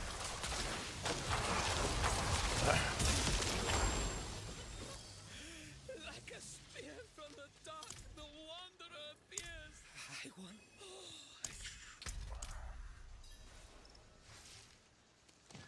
Done with Elden Ring? No, but I'll need to do this first. PTR is only up for a week, so I'll have to go back to that afterwards. Because we'll see how we do it. One step at a time. I had a power outage. I was checking the, well, I had more than a power outage. I had a fucking fire in the house. But we fixed it. I did it whilst checking out the new stuff for Last Epoch. I was making markers for you, and then the internet went down. It was a bad connector to junction box that caught fire. An old one. It was part of the stuff with the rewiring I was gonna do with the house.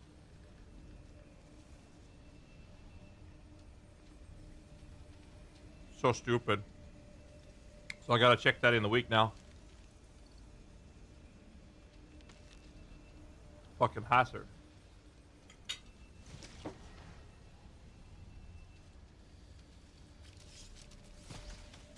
Man, I look at this and the only thing I'm thinking, there's a boss in there.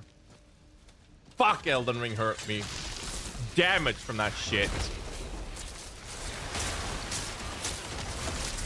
Look at the fucking mobility with this. Oh no, there's no movement charges on that. Oh.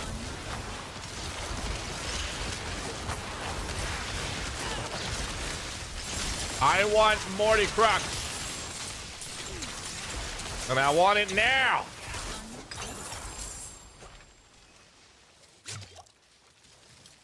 Slay the remaining demons. They are dead. Hello? Thank you. I need more time. I know this place well. The veil between our world and hell is quite thin here by the Black Tomb. That must be why they chose it. Fucking hell, this is so need good. more. We should search that camp. All right.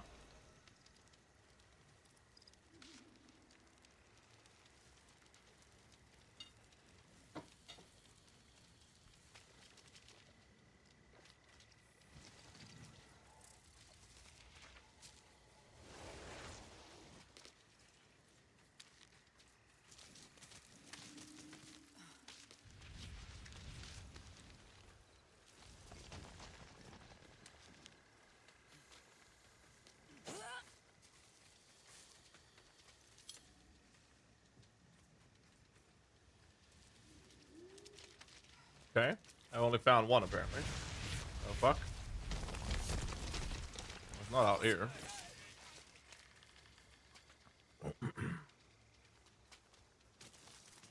I don't know yet. I already checked this one.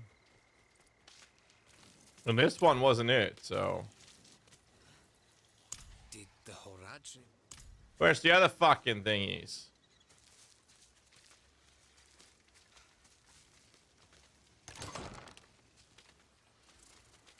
No. Oh,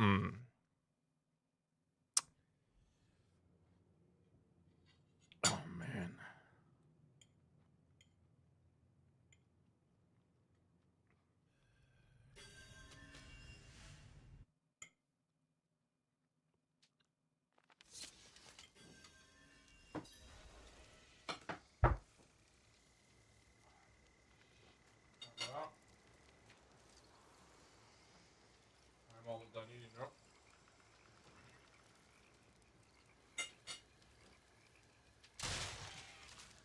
Okay.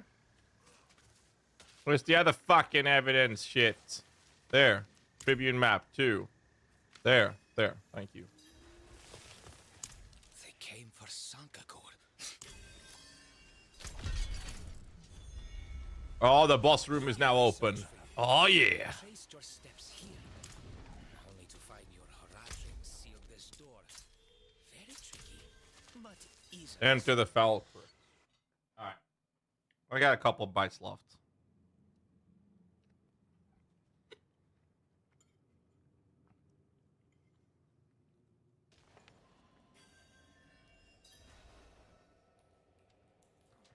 So good.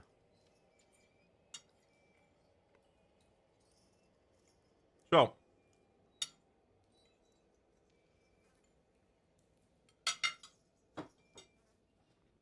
Oh, such a fuss over old Sankakor. His hatred could have been banished to hell long ago.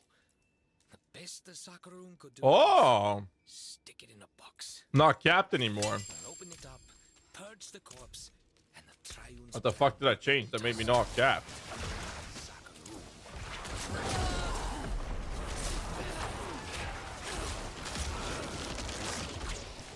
I think I just hit him for 1.7 billion there.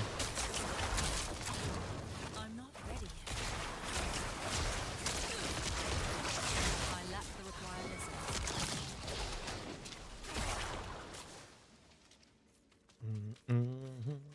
Pardon the mess. Let me gather myself and we'll proceed. Find the black tomb.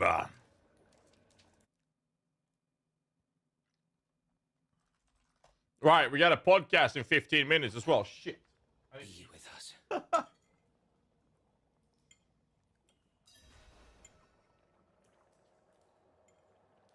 God damn it.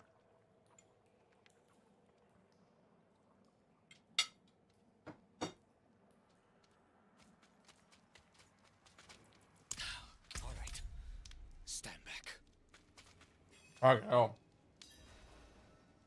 Right. I got a little stressed when that shit happened. I was gone from the stream for like an hour. More than that.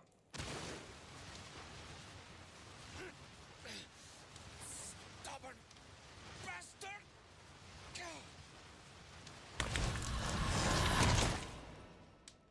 Alright, I'm just gonna finish eating. I got a couple bites. No. Where is he?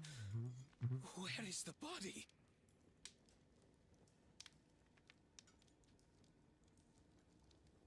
Oh shit. Alright. I'm done. Fucking hell, that was so good. Oh. Down there somewhere.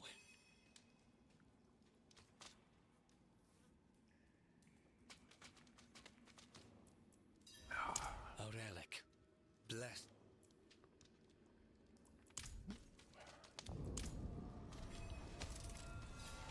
So, this is how I get it?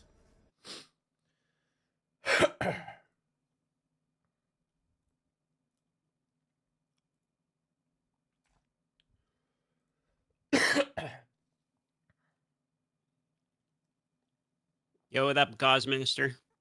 Oh, dude. Got something crazy happened today. What happened? So, my stream now went off.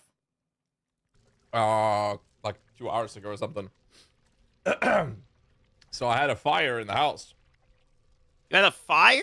Yeah, it was a old cable, like an old connector to a junction box that I connected the pump or the sand filter for the pool to weeks ago.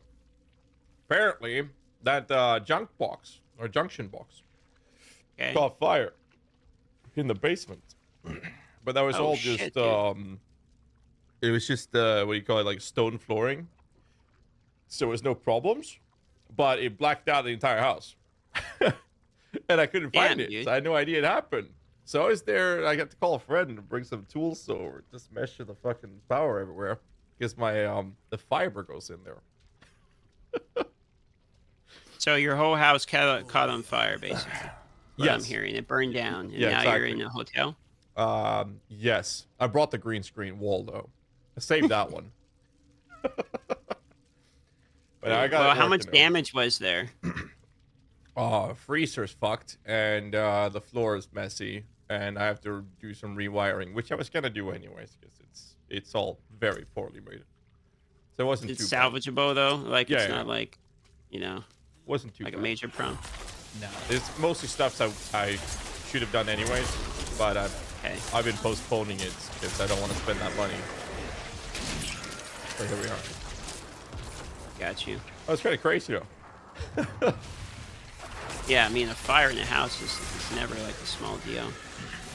No. You tried the I guess we'll talk about it on the podcast here in like 10 minutes, but Jesus, I keep dying. You Yeah, I tried just this get started. PTR? Yeah, literally just get started. You just started. Yeah, I basically came back like 2 hours ago. You ever do the game mode yet?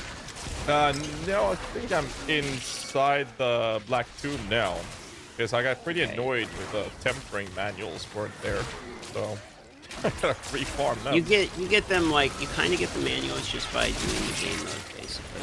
Yeah. Or not the game mode, but the quest. Like I got fuckloaded from the quest. NECROs are yummy.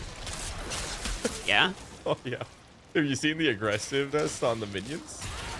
No, I read the patch notes, but I didn't see the like the pure, you know, Oh, they're, chase down. Is it really as good as it looked? yeah. No, it's very noticeable. Like they feel like actual active minions. Like even the mages aggro almost the end of your screen. Melee minions, they go off to the side of your screen, and if there's anything next to them, they go outside of your screen. I love it. That's nice. Yeah. I'm gonna be curious what you think of the game mode when you get a chance to play it. 'Cause Yeah.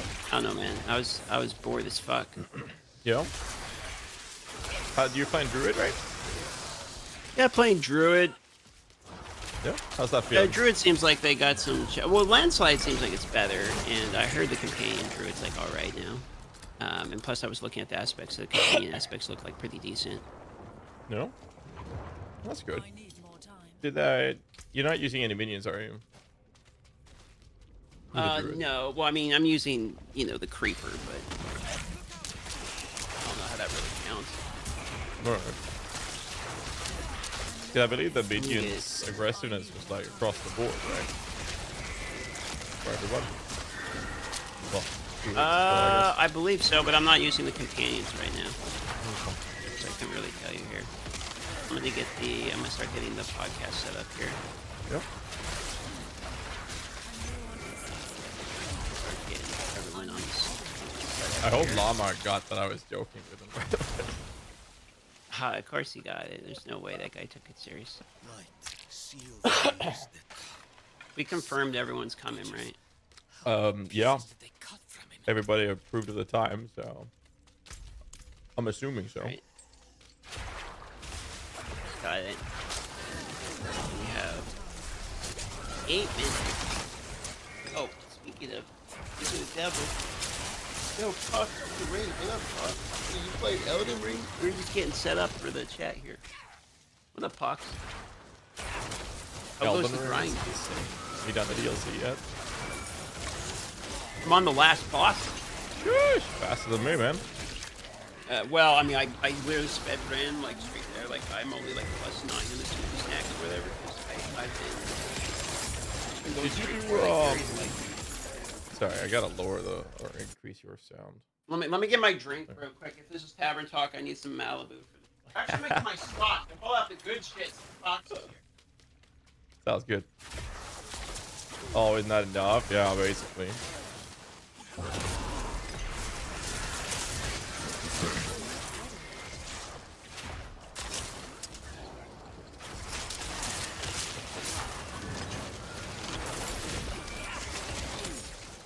Feels pretty good.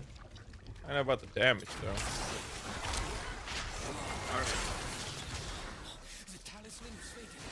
Did you do find out the spoil you? So did you do a boss that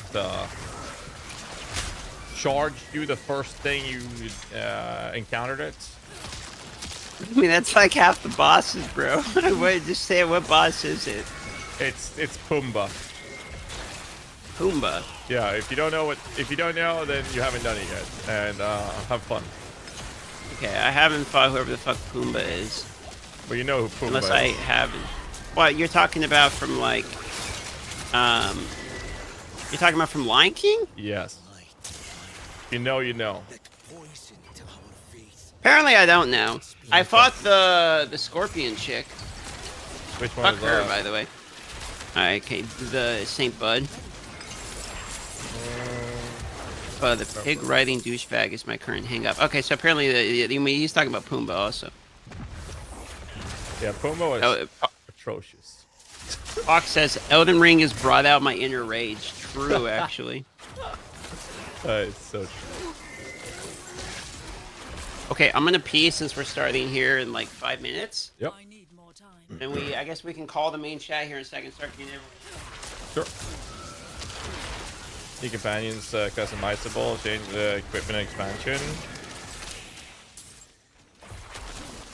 I don't know. I literally just get started with the PTR, testing some shadow stuff. I need to farm a new weapon, and that's it. That's all I got to do.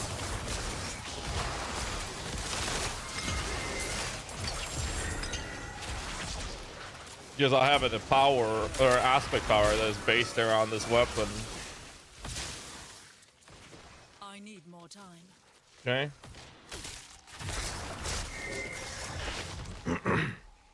Let's see how it goes. How much food do you have in your plate? Enough to make me full. I was hungry. There seems to be one last job over there. Okay.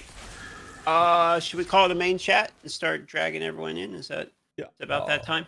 I'll call them right now. All right. Yo. Yo, yo, yo. Howdy, howdy, howdy. Yeah. Lights blind the eyes. Okay, this is gonna take a minute here to get everyone copy pasted in like 15 different times. Yeah. Different times. Wait, across this world. After all I've done, all I've Ay, ay, ay, ay, wait. All right, there's GHAZZY's beautiful face. I'm kind of hyped for the next PoE season. It's about time for me. I'm about ready to be like, you know what? I'm ready for PoE again. Yeah. Oh, Last Epoch, man. To purge the vessel of hatred. It's beautiful. It's so beautiful. We may begin. They actually made an announcement. Have you had time to check it? The Last Epoch? Yeah. Yeah, we looked at it this morning while we were waiting on the PTR to start. Yeah. Oh my god. It's so nice. It's gonna be hard to get everyone cut out until we got everyone in the call. If I rage quit Elden Ring? No, it's a PTR. Dude, does Llama know it's priority the right now. podcast here? Sorry? Does Llama know it's podcast time? The boy's doing Mr. Llama RPG to you right now. Ripperino.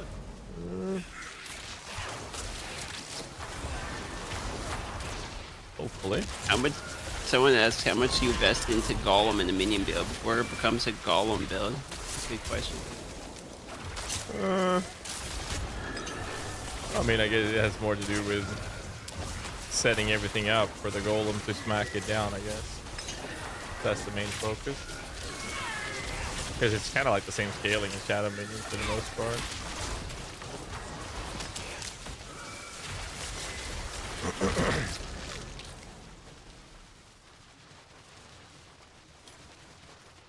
I don't know how far into this quest I have to go before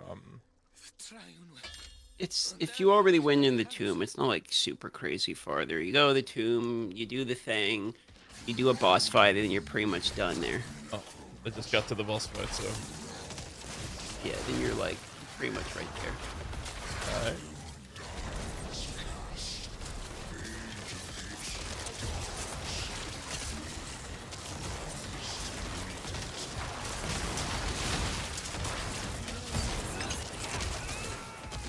Wait, this is supposed to be like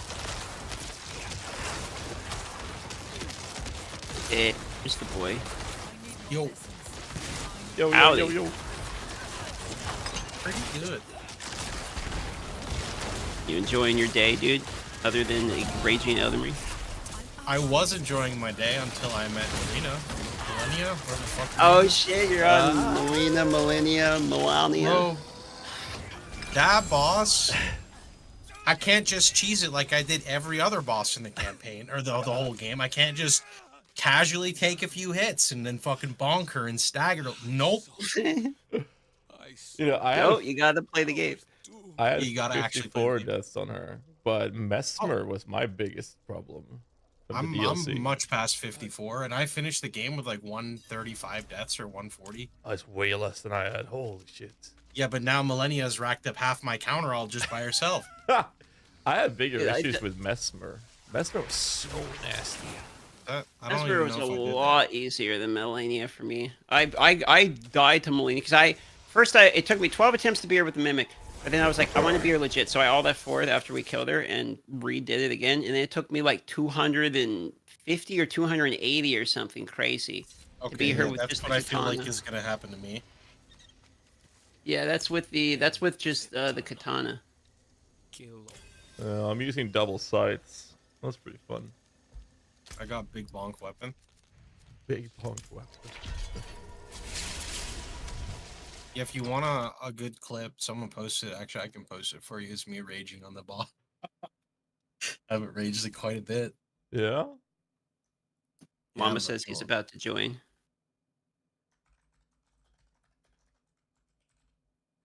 I'm gonna stick to ARPGs. They're easier. There's the boy. I'll take this What up, one. Llama? Oh wait, let me. Ob's virtual camera. Is this? No. Hold on. I gotta start virtual camera. There we go. There you go. Remember when he taught me how to do that? Yeah, I did. You're welcome. Yeah. Alright, there's it was- Fox. Now we're just waiting on Velna, and then I can start cutting everyone in. Let's go, baby.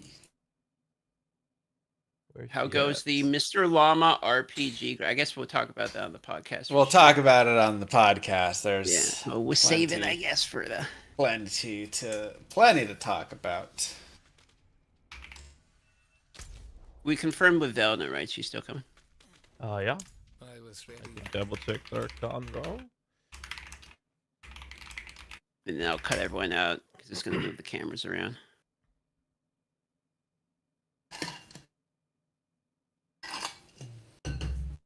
Yep. That's what we confirmed the timer. All right. Can give her a few necklaces be minutes. dropped? You know, they should be able to, but I don't believe they currently are being dropped. Big podcast today, yeah. Oh, Got sorry, 5 I'm, people. I'm not muted. My bad. How dare you? Oh my I god. apologize. Disrespect. Sorry. Now we actually officially hate you. Oh man. He thought I was joking.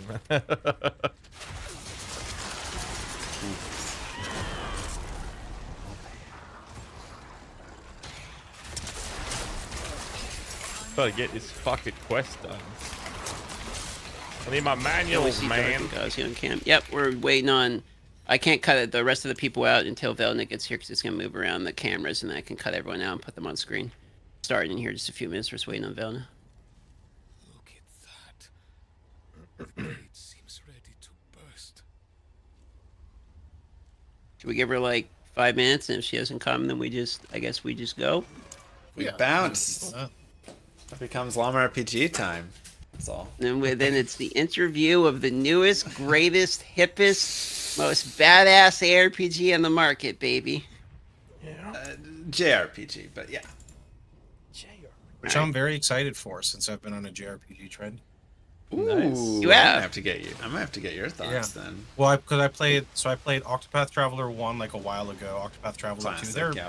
very, very fun. Then my favorite one I've played through recently is called Crystal Project. Very big fan of Crystal Project. I've not heard that. Oh my god, it's one of the first JRPGs I played actually, and it was so good. It's very much built on like your team comp and open world exploration, and not really much of like anything else. Nice. What else did I play through? I'm playing through Sea of Stars right now. Pretty fun. Yep. Very, very good. Trying to remember some of the other ones I played. So you're gonna be comparing me to like the top of the top, is what it sounds like. Well, that's a good comparison, right? Those are some great names right there. If I can be anything close to those, I would be happy. Mr. Llama getting nervous. Getting me nervous, you know? I'm like, hey man, just tell me you played some like garbage one that was okay. I mean, you know how a picky we RPG players are. We only want the best. I know. That's true. That's And true. coming from you, we expect the best. I mean, that's a good thing. Fair point. I already believe it's going to be the best. Yeah. Okay, I'm just kind of cutting everybody out here. No problem. Just setting the expectations high. Yeah. Go for it. The alpha will be the full release, is what I'm hearing. That's what I was told. Llama literally said that. Word by word I quote. don't believe I quoted any of that. What? No? I just can't wait. Dragon for Quest Battle games are your guys' favorite? Oh yeah, well the Llama Pass will be coming later, you know. So. Perfect, dude. That's the content I'm excited about. Give me loot boxes. Yeah. Oh, there we go. Felton is here. Yeah, sorry. Welcome. I have to switch cameras.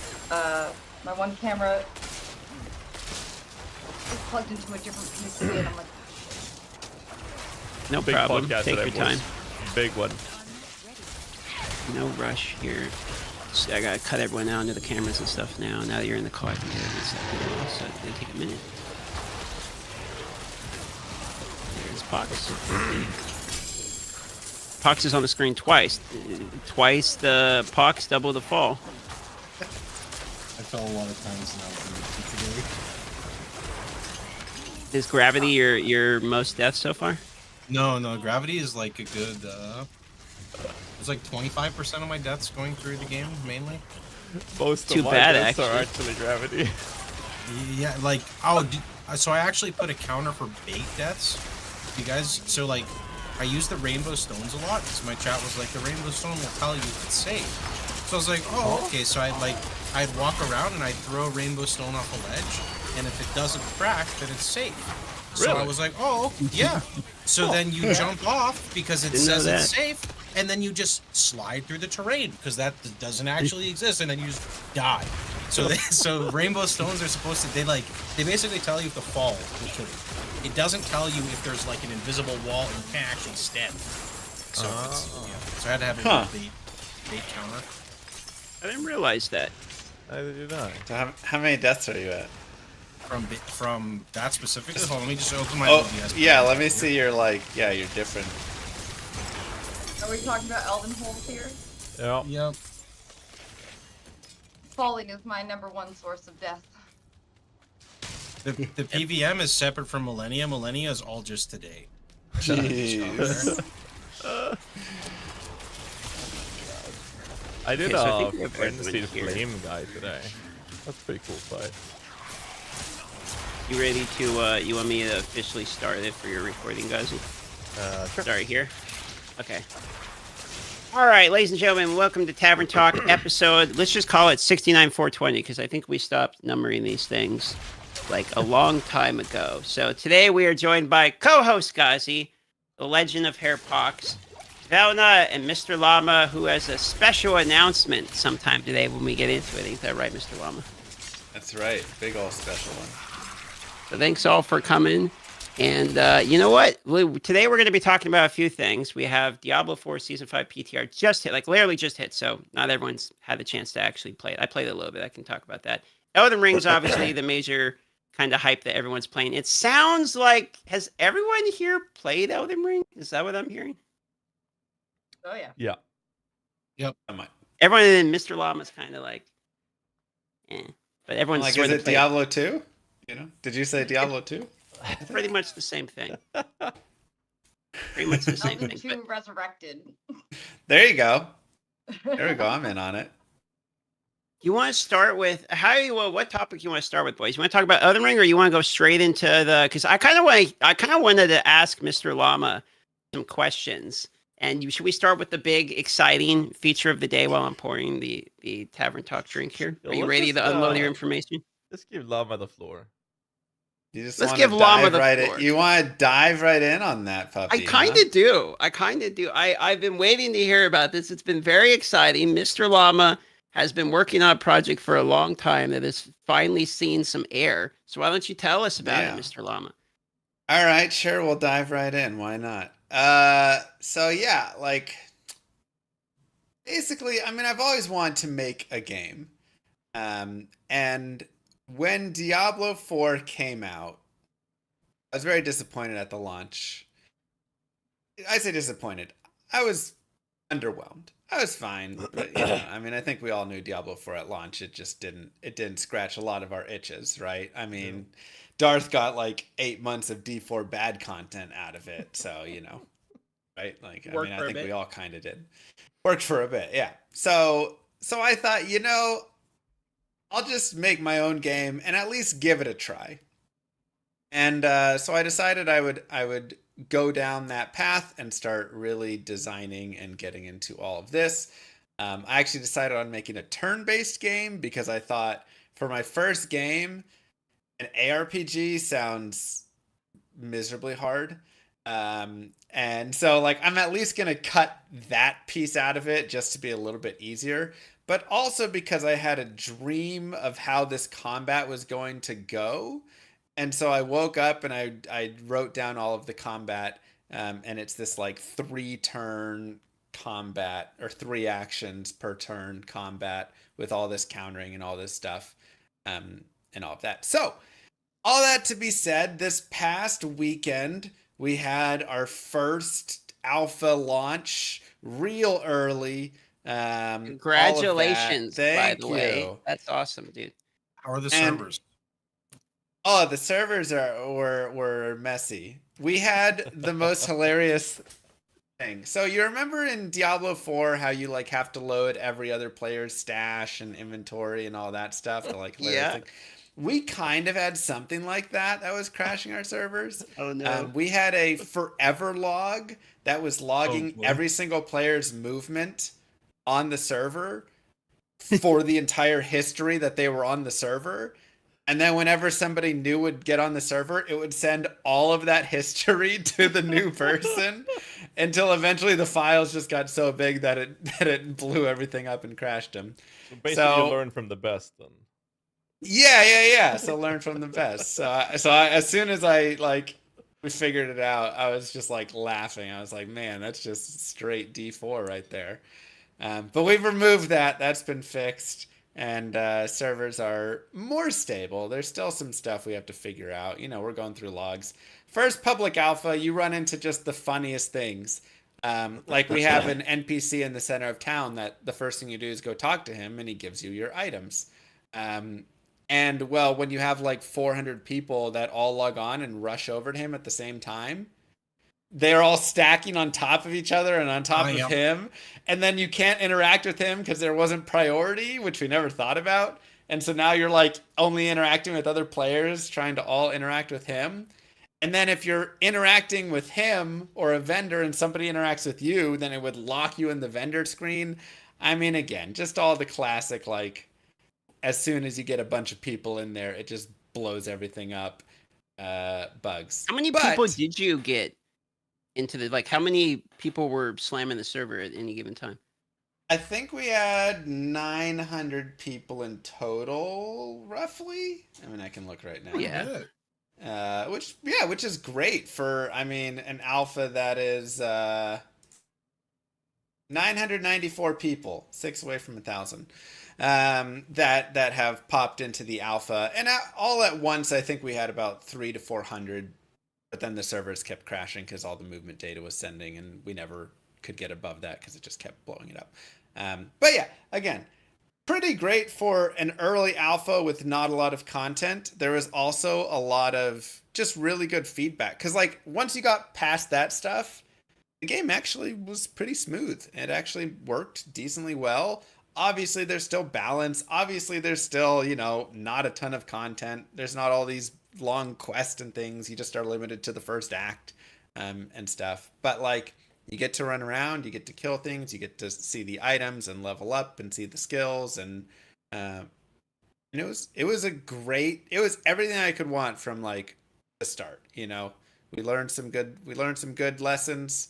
We got to fix some servers and issues, and we got to like a lot of people enjoyed what was there already, which is great because alphas just aren't really fun, right? Like the game is not built to be fun yet. And so if people can at least find some fun already in the game, that is a huge win.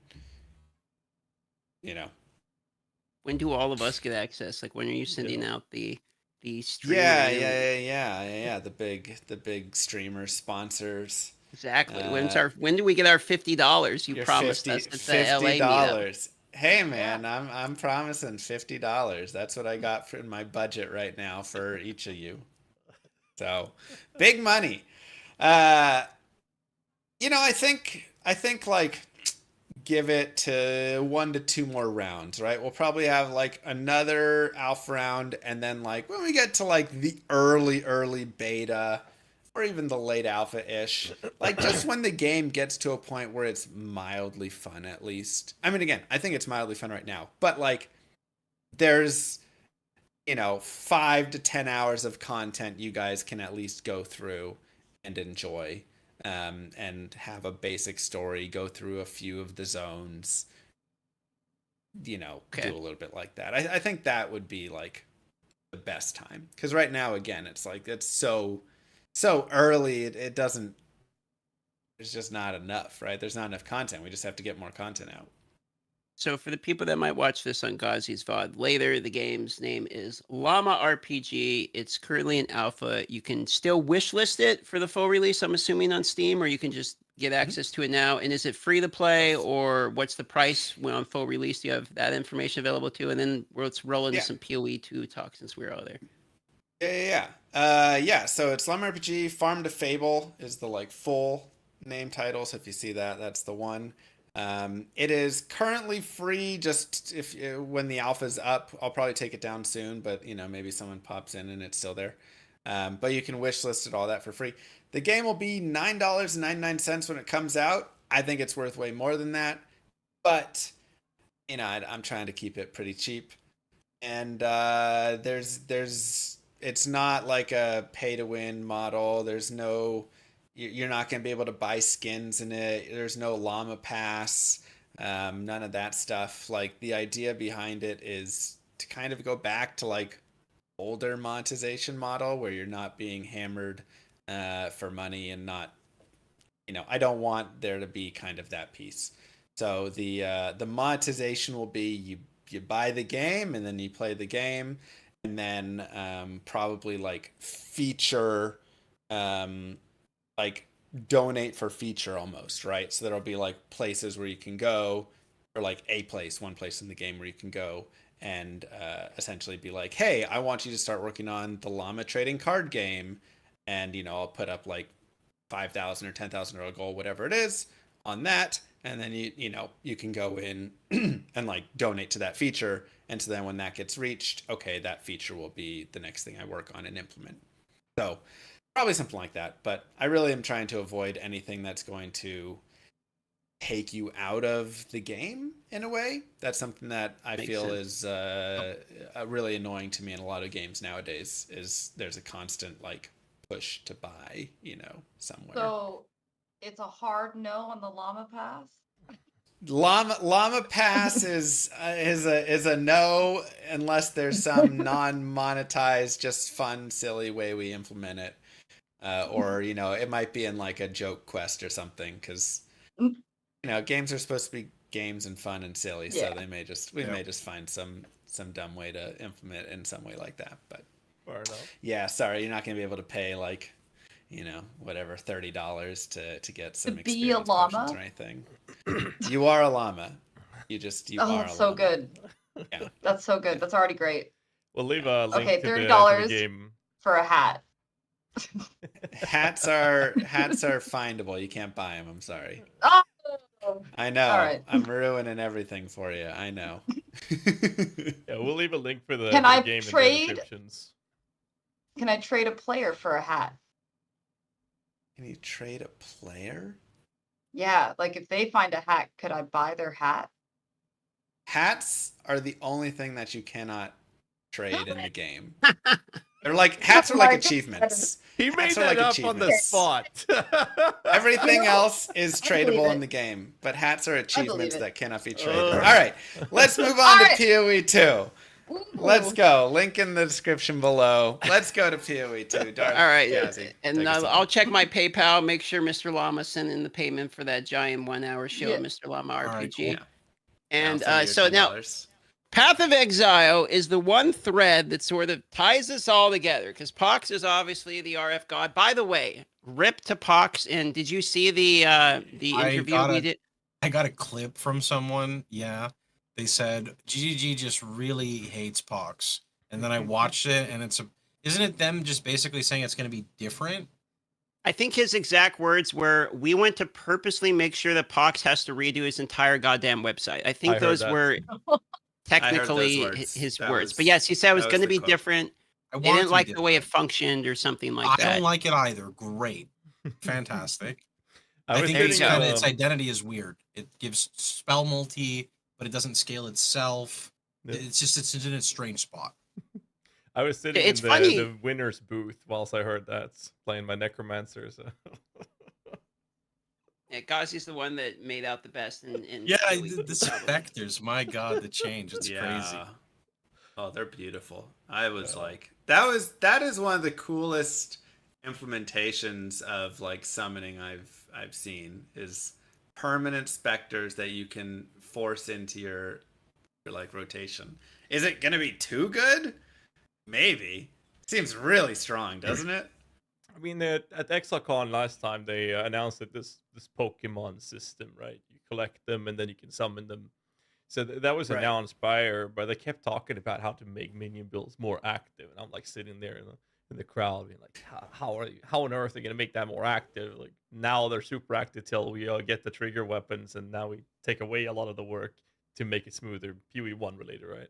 But the way they did it was so good. Like, you feel like you're actually actively playing, and the minions actually looks fantastic. So I was very happy with it, clearly. But you guys, did any of you guys play the Necromancer? Just no, I haven't played any PoE 2 yet. I think I'm the only person who hasn't here. Oh, that's just, yeah. I was kind of bummed that you weren't at the event, my dude. I wanted to meet you in person. I was gonna go, and then things came up, and then it is what it is. Life got in the way. Yeah, pretty much. Well, I don't know if they're doing another one, but if they're going to do another one, you think you're going to go if you can? Probably, yeah. Nice. I mean, probably, definitely. Come on. We'll go definitely. We'll go definitely.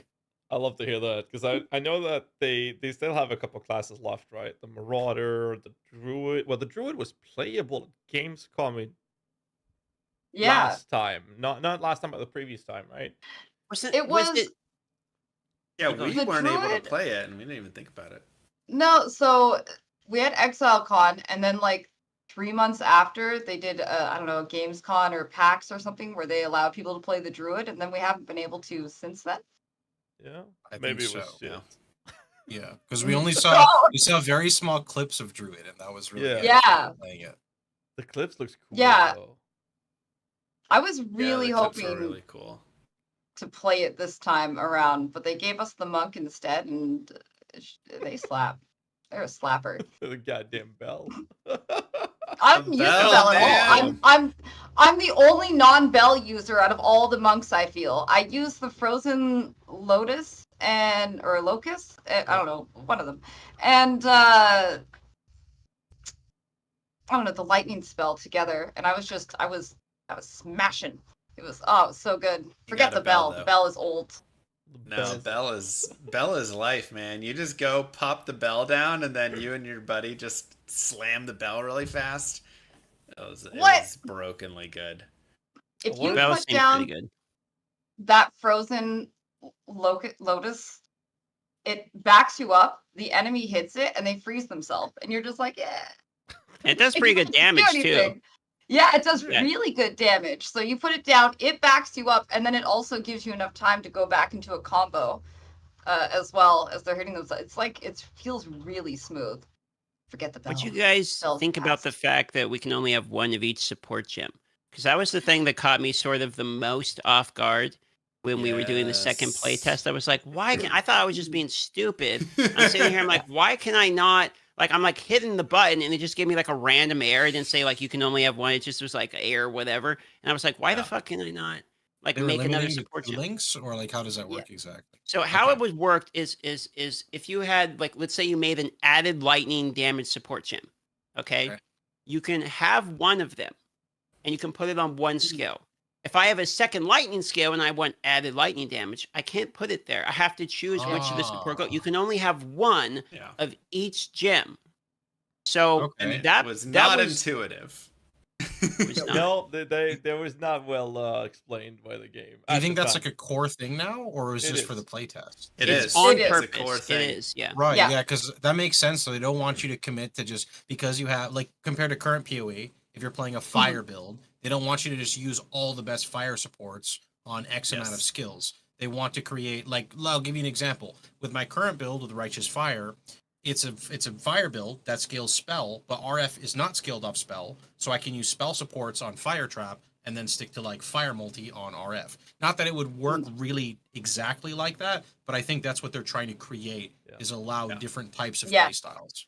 So what I Yeah, like that's- about it is like they have so many support gems in PvE1, and a large majority of them are completely discarded. And you They're just use the same 5 over on every single Like, item. And That's true. One of the minion builds I really like is a Zoomancer, where we have quite a few different minions, and they're all supposed to deal damage.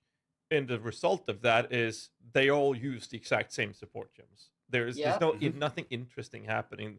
It's just the same support gems. There, I'm done. That's the most damage. I don't even look at the cool mechanics or combos and whatnot, which is like what PoE2 is bringing. So I know some people were voicing their concern, saying that was bad. I like the idea that they're introducing this because it increases build diversity. Because now you might have, it doesn't work that well, but let's say you have a tornado shot build and you have something to combo that with frenzy or whatever, some debuff ability. You might want to have GMP on both, but now you have to choose, volley on one, GMP on the other, or maybe chain or fork on one and the other on the other ability. And suddenly the build will play slightly different depending on how you opt to change to adjust those quality of life or side abilities or debuffing and stuff and whatnot. And I like that approach. Gets more identity to the skills as well that way. So we ready to use that little headhunter support that nobody touches? Is that Behead? Yeah, behead. Yeah. Okay. I actually used it for a small amount of time when I was Really? playing a Bone Shatter build, but then I was like, but if I just get a better weapon, then I won't need to behead. I can just kill the mob. And then I skipped the entire stuff. Like, why hit the mob 3 times to trigger behead when I could just hit 2 times and then just move on? Yeah. Move As on. Llama said, Yeah. we go back in the center of like you just want to, look at the multiplier and number go up and just pretty much stack it. Mhm. No. There are some interesting support gems that they added that I got to see too. Like one of them that has a 20% chance to keep your charge if you use it, which is just nice. Plus there's stuff on the tree for another 20%, and that's 40% right there. And it's like, can I keep all my charges by the end of this? Maybe. Maybe. So I did like that. And it's gonna be weird, but I imagine that it's going to also breed a lot of creativity in builds, right? And I like that. I'm very into that. Yeah. No, I mean, I think you guys have said it. I thought the change was fantastic once I learned it wasn't a bug and wasn't just a random issue. As soon as that was figured out, I was like, this is so much nicer because, even the I don't have a ton in PoE, but the 1,000 hours I've played or whatever, it's like, man, I know there's so many times I just jam the same support gems on all the items, and I'm like, but then here you're sitting there and you're like, wait a second, do I want GMP on this item or on this? You know, like which skill do I want it on? And all of a sudden you're thinking and your build completely shifts because one person runs it there, one person runs it the other way. Both have their merits. And, you know, I think they talked about that with the like lightning shot from the Ranger. You could like shoot up and have like multiple lightning strikes come down, or you could shoot and lay the ground with multiple of the holes or whatever, and then strike those, and it spreads all around. And so you're kind of deciding, do you want the multi strikes or do you want the more spread on the ground with the different poles? And they create different build styles. And so I'm very excited. I love the innovation that we've seen in these small ways that will have really big effects within the game. I'm curious if you guys believe that Path of Exile 2 is going to accomplish their goal of being more accessible than Path of Exile 1. We saw things like that you can explain what each different mechanic does. You can just hover right over it. They made the co-op really easy to function between it. It seems like they're trying to grab a much wider demographic than Path of Exile 1 was, for instance. And they're trying to make the barrier to entry a lot lower. Do you think after the testing it, do you think they're actually accomplishing this? Do you think it's going to grab a much wider demographic? Do you think their marketing's enough? I'm kind of curious on your guys' thoughts on that. Let's start with GHAZZY, my lovely genius co-host. Yeah. So I had a friend over today to help me rewire some stuff because I had a small fire in my house, and that's the guy I brought to the event. It sounds worse than it was, but my entire house blacked out. It was scary. No, he was the guy I brought to the event, and he has only finished 2 games. Diablo 1, was it, and Half-Life that he's ever finished. Solid games. And he's not a gamer, and I brought him over because I wanted to have this complete, fresh, non-gamer play. And he was having a lot of fun, and he was having somewhat of an easy time learning. He refused to use a mace because of the warrior skills. If you required a mace, he wanted to use the axe. The marauder skills weren't in. So he was basically swinging it. We found a really good axe. He did so much damage with it. But he had a lot of fun, and he understood the game. And he had troubles with the controller. I think all of us had troubles with the controller keybinds at the first, at least.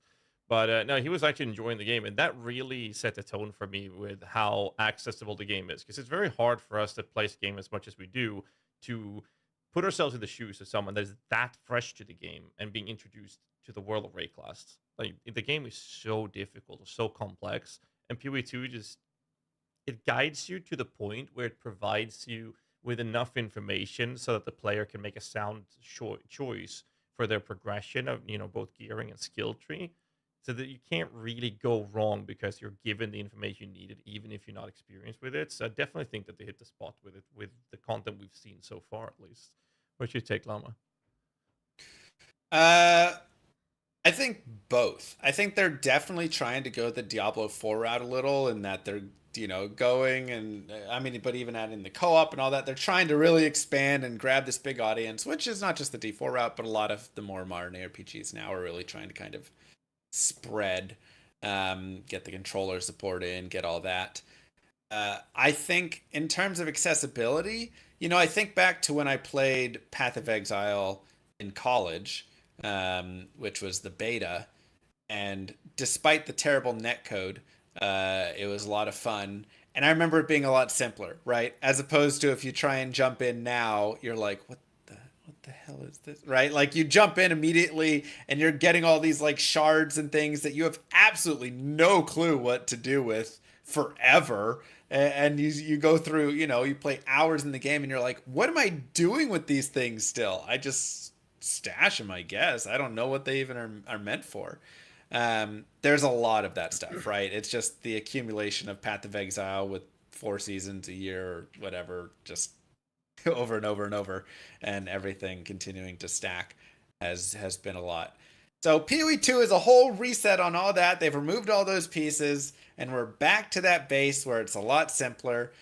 Will it remain in that way? Will they build it up into the giant confusing beast over time? Potentially. That's my concern, is that it'll grow into that sort of complexity again. But I do think at the very least they have improved many of the small things, such as like with getting your support gems and getting your skill gems. You get the gem and then you choose what skill you want. And so you get to just pick from that level of skill or lower. The support gems, you get to choose from. It gives you like what support gems would go on each one and kind of recommendations. You can still break these recommendations if you really want and go choose whatever gem you want and do all that stuff. But by providing at least a base recommendation, I think for the average player coming in, that will be super helpful. So they'll be able to be like, oh, okay, added lightning goes on this, this skill, and they just click it and it goes there and it puts it in, and they don't have to look at the giant mess of gems that are just sitting at the vendor, and they're like, does this work with this? And what, there's a lot of that stuff where it's taken away, and you can still access that level by, opening up that menu, but the standard recommendation is built there. So I think they're doing a really good job with that. So I'm very curious to see, but I think it is going to do better, at least at the start, and then we'll see how it builds out. Fox, what you got? So I haven't actually played PoE 2 yet, but I do have a key piece of information. I do remember listening to a podcast with Chris Wilson. I think it was a few years back, and they basically stated that the reason they're not working much on newer player, I don't know if it's necessarily like exact these words or these exact words, but like new player retention, but they explain that so many people, because they have their info, just close out of tutorial and close all tutorials, and they know that X amount of their player base does not even care to do that. So why hire extra people to try to streamline the new player, learning. So I voiced my opinion on that, explained a bunch of stuff, but since this is a blank slate, I'm sure they're going to take a very different approach this go around to try to reel in players from the beginning and at least make part of the beginning, as you were talking about with support gems and etc., make a lot more sense to people so they don't get overwhelmed right away. What do you think, Val? Well, I definitely think after playing that they're taking steps in the right direction. Like, first off, when you start off in character creation, there's actually a voice that gives you what the archetype of the character is going to be, which is really nice, right? Like, you're a ranger, you're highly focused in mobility, etc. So people already know, okay, this is what I'm going into. And then they asked for feedback about one thing that we could do to get new players in. And I don't know, it's going to be like the hardest thing for them, but I told them that they need to simplify their language. Everything in Path of Exile means what it says, but sometimes they're like, this impale hits you 1.5 meters away and it collides with terrain that does this, and you're like, excuse me, just what's happening to me? Right? Like, excuse me, what are you about to do? Is this gonna hurt? I just need to know, does this hurt? Right? Like, that's all I need to know. So if they could just find some way to tone it, because they're already doing a really good job, I felt, with, they implemented like stun threshold and what that means in a little bar, especially on console. If you can click into more info and it really breaks it down for you, right? So I'm hoping that if they can keep that up, plus maybe not be so long-winded with everything they want to tell us, then it could be really, really good for new players. Because I gotta tell you, I went into, never played on console or anything. Yeah, I've played Path of Exile. I didn't know really what I was doing with the monk, just throwing points here and there, hoping and it felt good. And I can tell you right now, in Path of Exile 1, you throw points here and there in Act 1, it feels like shit. Yeah. Okay. Yeah. It feels bad. I'm kind of the opposite on like the long-winded thing, but I think that's like a damage from the 10 years of playing PoE1. Like, I want as much info as possible, so I know exactly what it's gonna do in every single detail. I want to know how many centimeters above 1.4 meters it's gonna hit for. Like, I want it all. You know how Impale works right now? Like, when you roll your maps, like when I roll my maps, I have no idea how Impale works. I play really tanky builds, but I see Impale and I'm just like, I don't think it causes a problem, but I really don't have any idea. Like, I have all these defensive layers. I know exactly how they work, and I see Impale, and I'm just like, I don't know. I know it's physical and it's reflect. I know overwhelm physical means my build doesn't work, so that I'm dead. And I understand added Ellie, but I don't get Impale. So I can meet halfway on this for sure. Agreed. The only reason I even use Impel is because POB tells me says it's number a go up. green number up. Green up. Yeah. Jesus, the worst gamers here. Green arrow uppers. Throwing shade on the D4 player base already. Just give us green arrow up, GGG. God, kill me. No, they are doing one thing I thought was pretty nice for the clarity and because I won't read tutorials either. Like I'll freely me. I see it, you know, I'm not like GHAZZY where I see this fucking essay. I just think that's a part of my life that I don't want to waste right now, and I just click X and I'm fucking out of there, baby. So and what I liked about it is now they have, you know, a picture's worth 1,000 words. So now they got a video there on most of the skills that show you, okay, the hammer hits him. I can understand that. Like, you know, it has that. So I'm liking the video tutorials a little bit better because then my TikTok brain can at least stay with it a little bit longer than having to read all the things. Would it help if they had like, you know, some Maze Runner mobile game thingy footage going on in the background, like beneath the text? While somebody reads it to you while you have Maze Runner or something happening. That might help. I might be more inclined to be like, okay, tell me more about this while I watch whatever that is. I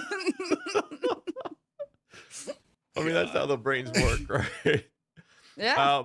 What was the? I need entertainment. What was the best thing or the most fun thing to happen at the event? We can start with you, Val. I'm trying to hype this up so Pox can't say no for the next one. Oh man. I can't even. Okay, I can't tell you because my event time was wild. I got food poisoning. I threw up in the hallway. It was. I missed the presentation. You want me to go to these guys? Gosh, dang it, Val! Don't listen to her. Only me and one other person got food poisoning. So it was like something from the Mexican restaurant that we were all eating at. No, it was from the buffet. It was breakfast. Oh, she had the like potatoes. I had some chicken hash, and literally right as he started talking about the witch, I had to run out and I threw up on the carpet and in my hair and everything. I need the chicken hash. Yeah. Why didn't that make the Path of Exile behind the scenes? I'm sure they had cameras everywhere. Yeah, it absolutely should have. You know, it was a close call. It was a close call. So, you know, that was very eventful. That was quite the event. Yeah. But overall, like gameplay wise, I don't know. You know what? I'll tell you the number one thing. I got it. I figured it out. It's the adding flash charges to white mobs has made my experience so much better. Improved a lot. No more flash finder builds or well finder builds. Yeah, well, just trying to find the time. Like, when can I port back? I need this flask, right? Like, yeah, adding that one change has made the experience like so much smoother. I can't tell you, like I made Act 2, so that was also very exciting. But yeah, there. What about you, Llama? I would say the co-op was my favorite part. I sat down and played with Cannon, and we just had a great time. Like, the co-op was just really nice. I thought it was built extremely well. I was very impressed with all the menuing and how I could still do my stuff while he was going around and killing things. And I just, it seemed like a feature that they kind of threw in, but then it worked extremely well. Like, I don't know, maybe it's not, they just threw it in. But it felt like they did a really good job of understanding what makes co-op solid. And I just love that. Like, I miss co-op, man. Those were like the best days, us boomers growing up or whatever we are. And just like sitting there playing co-op with your bud. And like, as much as I like hate like Diablo 3 and stuff, I actually enjoy Diablo 3 co-op on a console. I think it fits really well in that regard. I hate it as like a PC game to like grind on and stuff, but I think console couch co-op, totally different experience. And if you can just have a nice game where you guys are just running around blowing stuff up and laughing, and it's just really great. So we just had a ton of fun, playing like that. They had some, nifty little like transfer items back and forth between you and your partner features, and just stuff to make the experience a little better. So I think they're doing a really great job with that, and I hope it succeeds well in that regard. And a lot of people do pick it up co-op. I mean, I know a lot of people don't play co-op as much, but maybe this will be a great way people can get their partners into the game as well. Whereas, right now, if I tried to get my partner into Path of Exile, she'd be like, I'm good, thanks. Yeah. Like, no, thank you. So do we need to hear GHAZZY's? Because he's going to say it's the minions, right? I was thinking about the event. I was going to try to get Pox hyped up about going.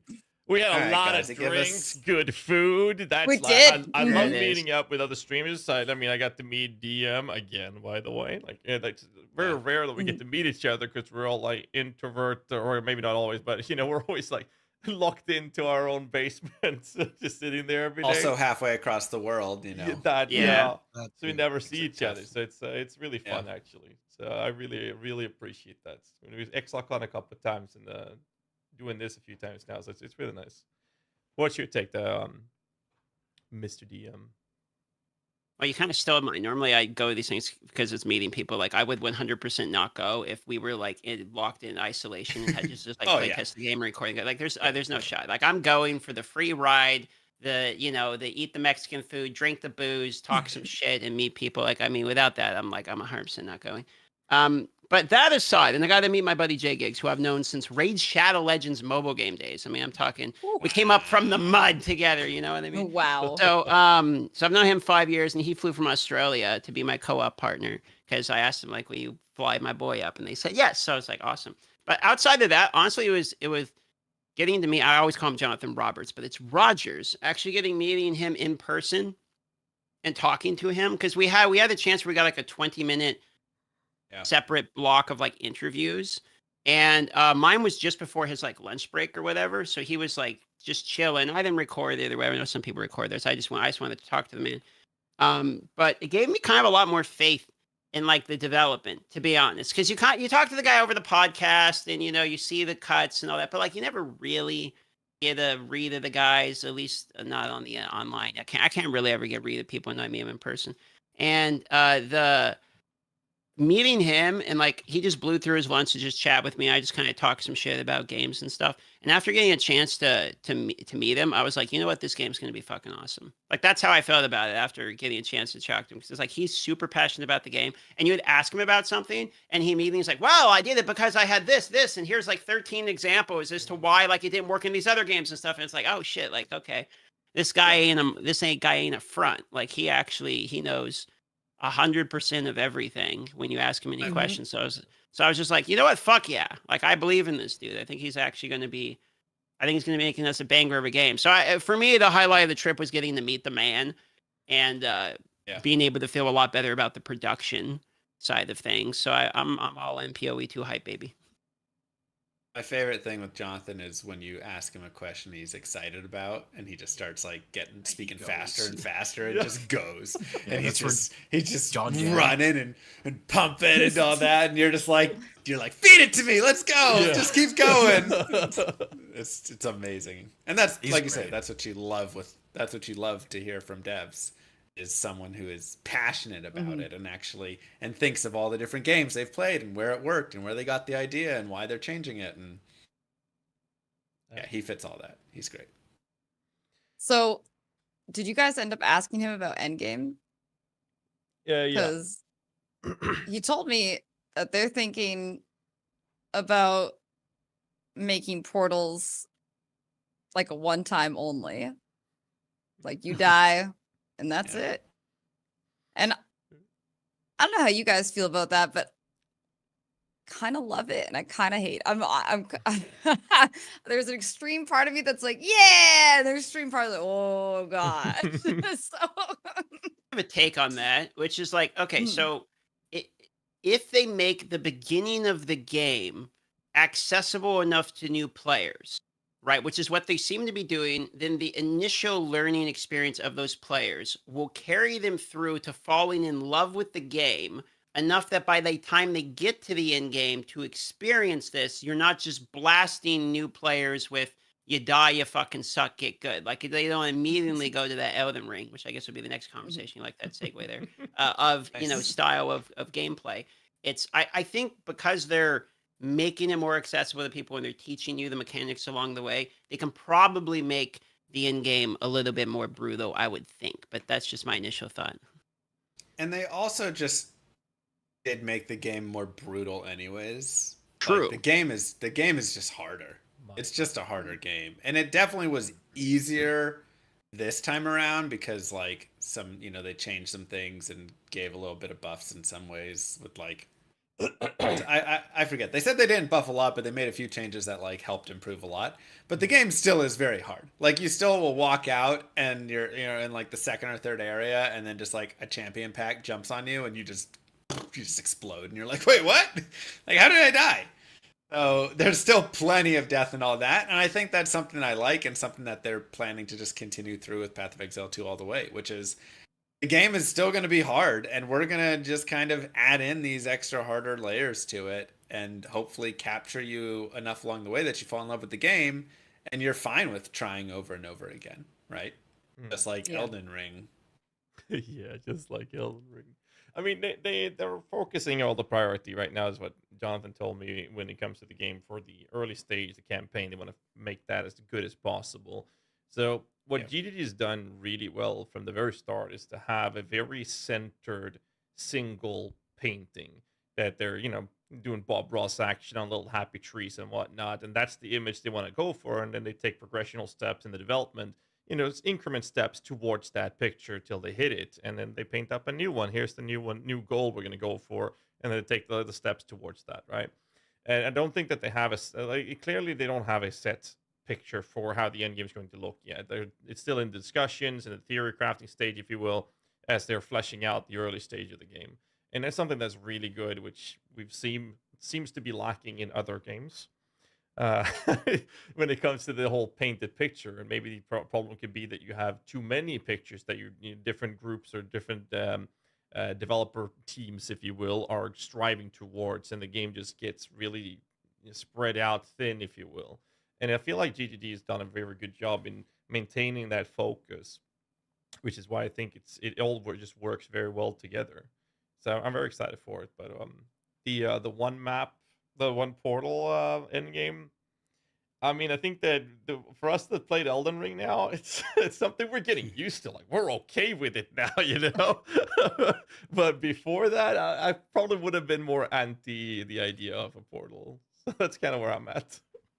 I'm definitely in between on it. On one side, I like the idea because I don't like 6 portal meta in current PoE. I like 6 portal meta when you're like learning progression, doing a boss fight, doing your first invitation. It's okay that you make mistakes because when it's over, you lost something. I don't like it when it allows you to trivialize content and just sacrifice everything, memorize a moveset, and then get rewarded for it. I get that's like a thing in the game, and there's totally nothing wrong with it. It's just a personal thing I don't like. On the flip side, I don't want to go into PoE 2, summon an epic boss, walk in, he has like a cinematic, and then I get one shot, and I'm like, well, okay, time to go farm, So that's definitely both ways, right? Mm-hmm. Oh, for sure. Yeah, we'll see how brutal it gets there at the end. Speaking of one-shots, it's probably a great segue. So everyone here has sort of been playing Elden Ring recently, except Mr. Llama, you've been focusing on your RPG release. So I don't think you played the DLC, and I know Pox has just finished like the normal games on the Millennia. You haven't played the DLC either, but we've all been kind of dipping our toe into the Elden Ring arena, or at least have at some point here. For the people that have been playing, let's start with GHAZZY, because you went all the way through. I don't think you're on the last boss yet, but you're in the DLC and you played all the way through. What was your experience like playing through Elden Ring for the first time? So I've never touched a Souls-like game because my opinion of it has been very simple. When you look at it, it's like just learn the boss's abilities and then dodge accordingly. That seemed like piss easy to me, and people dying to it were just noobs.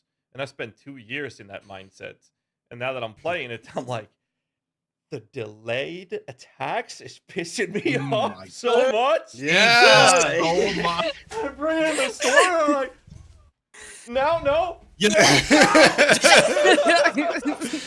And I roll don't- and then you're like, no, don't wait. Yeah, and Oh I'm my like, God. I'm rolling, I'm out of stamina. Now the attack's coming. What the hell, man? It's been very fun though. I actually have the numbers up. I finished the original game with apparently some question called Rani for the hat in 447 deaths. And I'm on the DLC with so far 323 deaths there. Millennia only took me 54. It was one of the easier fights once you learn it. But Mesmer in the DLC is a shit show and a half. Like the DLC fights, most of them are way harder than Millennia in my opinion. Way harder. But it's been very fun. Then again, more than half of my deaths are from gravity. So Yeah. But I've been having a lot of fun. One shots, yeah. But yeah, it's just about learning it. Once you get into the game, it's hard to not like it. But I think the best part with it is like every game nowadays seems to be forcing in or pushing for this whole open world experience. And it's just backdrop after backdrop after backdrop. In Elden Ring, you look at something. I think you talked about that in a video, DM, didn't you? Yeah, it's a world, not a backdrop. Yeah, you can go there, and it's like just exploring. I don't know, like I've cleared so many areas, and like chat told me, "Oh, you're missing like 50 more caves." I'm like, what? Are you serious? So that's been a very, very fun experience, and for my first Souls-like game, it's been a wake-up call for the game actually being hard, but very, very fun so far. Very fun. What's your take so far, Valina, on the game?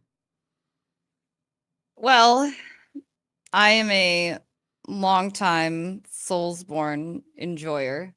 I have the only ones I haven't played are the ones for PlayStation, which I couldn't. So no Bloodborne, no Demon Souls for me. So Elden Ring has been. The map reminds me of DS1, the DLC at least. The map reminds me of Dark Souls 1. Some of the enemies with their delayed attacks reminds me of Dark Souls 2. Same with the jails. There are enemies in there that are from Dark Souls 3. There's so much enjoyable little tidbits that you can get from the world, from the enemies, from the weapons. It's been so good. But I will say this. For the first time in my entire streaming career, I rage quit yesterday. Wow. For the first, I never rage ever, but I finally, I spent 4 hours on Mesmer. I broke down. I finally used my mimic after that because, you know, if you use a mimic, you're a pussy, obviously, so you can't use a mimic or else everybody knows it. Right? So I finally broke down, used my mimic, killed him in like 2, and then there's some asshole guy that's like right in front of the area, but if you sit down at the fire, he disappears. And after he disappeared, I was like, I'm done. I'm done. I don't give a shit. I'm over this game, over everything. So I'm gonna go back today and it's gonna feel great. But I lost it yesterday. I actually, like, you know what? It's because chat voted for me to use the mimic. So I did, and then they heckled me. And then I was like, fuck you guys. Plastic. Fuck all this. You know, it was over. The rage was my rage was untethered. If it makes you feel any better, I got so angry with that fight specifically for one reason. I could not see his abilities, so I couldn't learn to dodge. And it pissed me off so much, I started using the mimic, and he still killed me. And then eventually I got it. No, so the first, like, I walked in yesterday, my first 5 attempts, I went in without anything, and I was like, this is going good. I got him to phase 2. You know what? I'm gonna bring along the NPC summon that's in the room. No? 4 hours later, that was not worth it. That was not worth it in any way. I would have got it within an hour if I just kept doing the same shit I was doing, you know? Yeah. Did you ever meet Pumbaa? No? Pumba on steroids. Get back to me once you fought that shitter. Wait, Let me wait, know. the golden hippo? No, that's not Pumba. No, That's a do you hippo. mean the guy? Do you mean the guy who's on the boar from DS1? Like there's a rider on top, and you get a remembrance. I don't You know. get a remembrance from him. It's like after the. I don't want to spoil too much. After a keep, there's on the top left corner is an exit. There's Pumba on steroids, and Timon is riding him, and they're mad. Yeah, no, I killed them. They give you a remembrance. I was there for. It wasn't that bad, and honestly, my Relana, is that her name? Anyways, that kill only took me like 10, 11 tries, but Mesmer, like 4, 5 years, it was bad. It was. Melania was really fun, but Mesmer. Yeah. Hi, my name's Box. I also raged today. Yeah? First time in a long time. Very long time. Yeah. I was fighting. Hi, Box. Welcome. I was fighting Millennia, and I've never struggled in a boss so much before. I'm really stubborn when I play this game, so I prevented any form of backseating. So I'm on Millennia with only +5 charges on my flask, like +5 on it. And I refuse to go do anything. I did not get a heavy whetstone, and I'm playing a big bonk build until Millennia.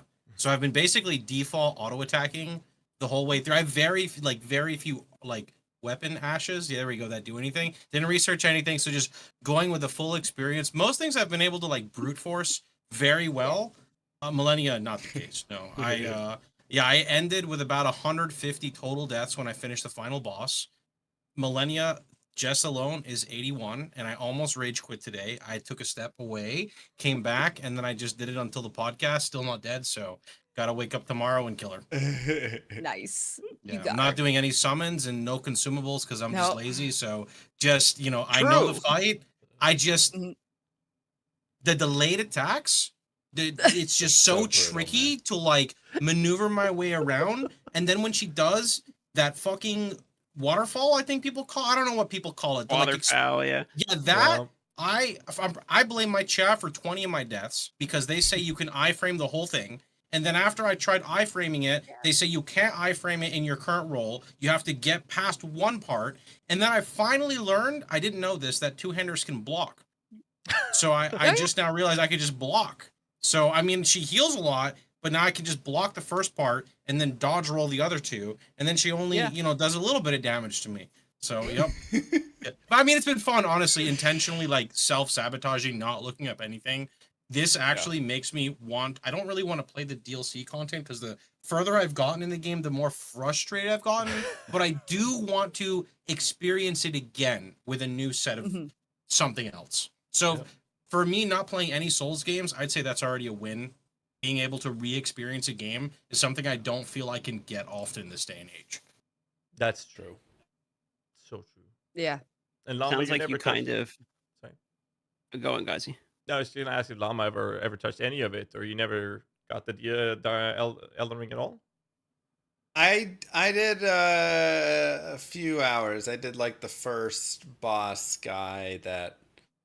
I don't even remember. I mean, this was a little bit. You have a horse and a giant lance. Yeah, that guy. Yeah, it was the horse giant lance guy, I think. Yeah, or maybe.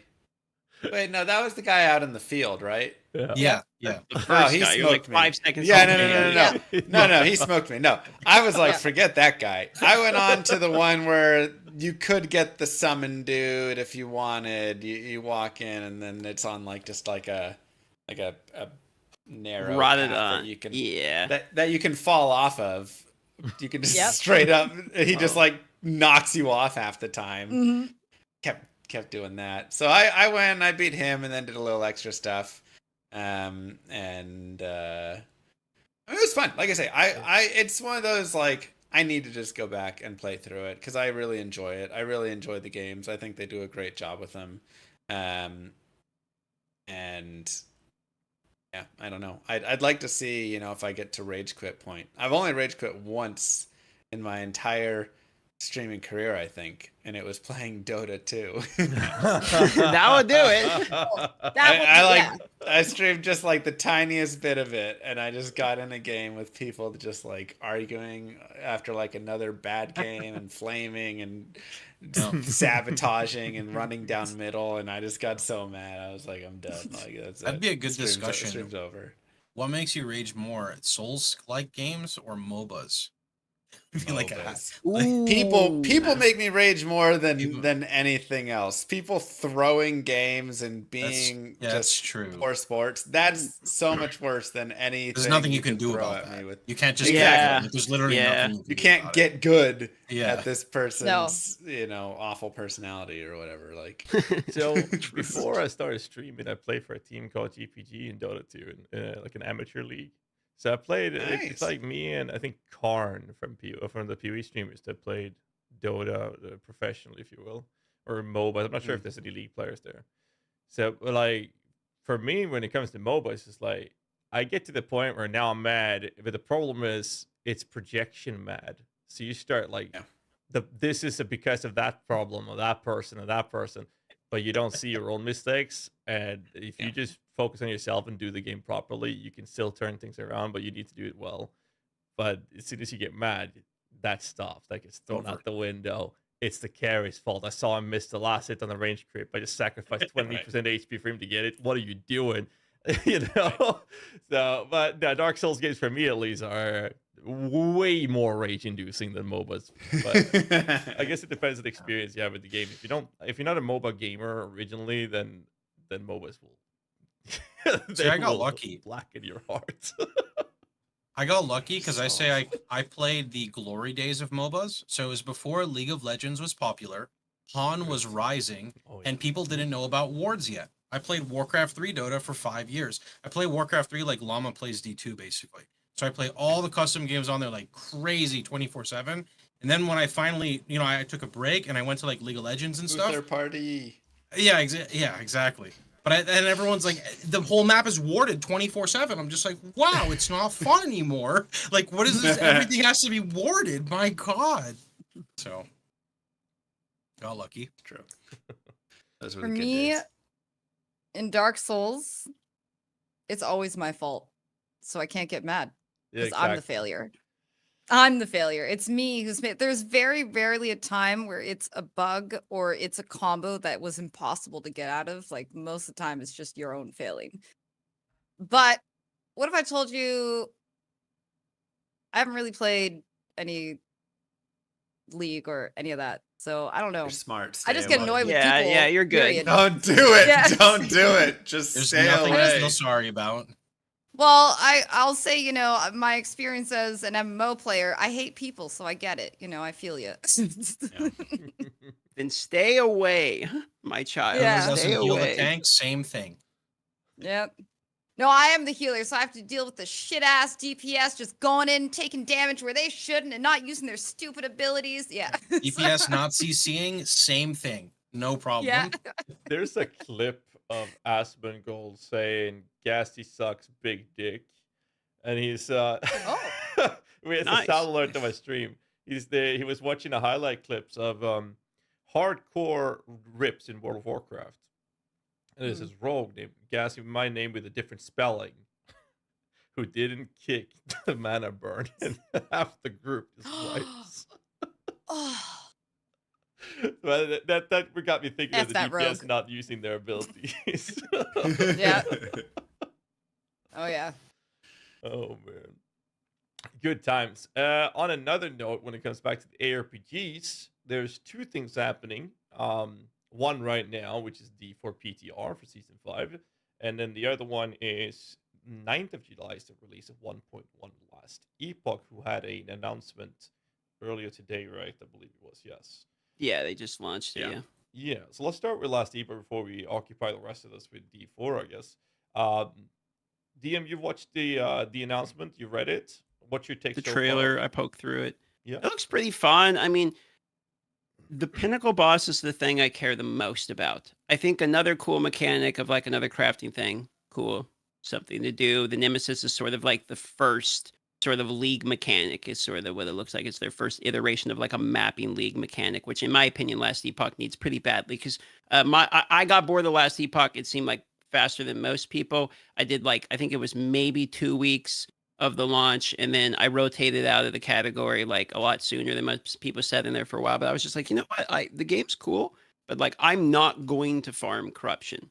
Like, I'm not going to do that. I don't think it's particularly fun gameplay, and if I'm not having fun, I'm just not gonna play it. I don't, I don't care if I need to stream it. Like, I'm just not gonna play something I legitimately don't enjoy, which is why I completely skipped season 3 of Diablo 4. So, I just mostly care about if the pinnacle boss is well designed and feels impactful. There's a little bit of a lack in boss fights in Last Epoch for me to be memorable.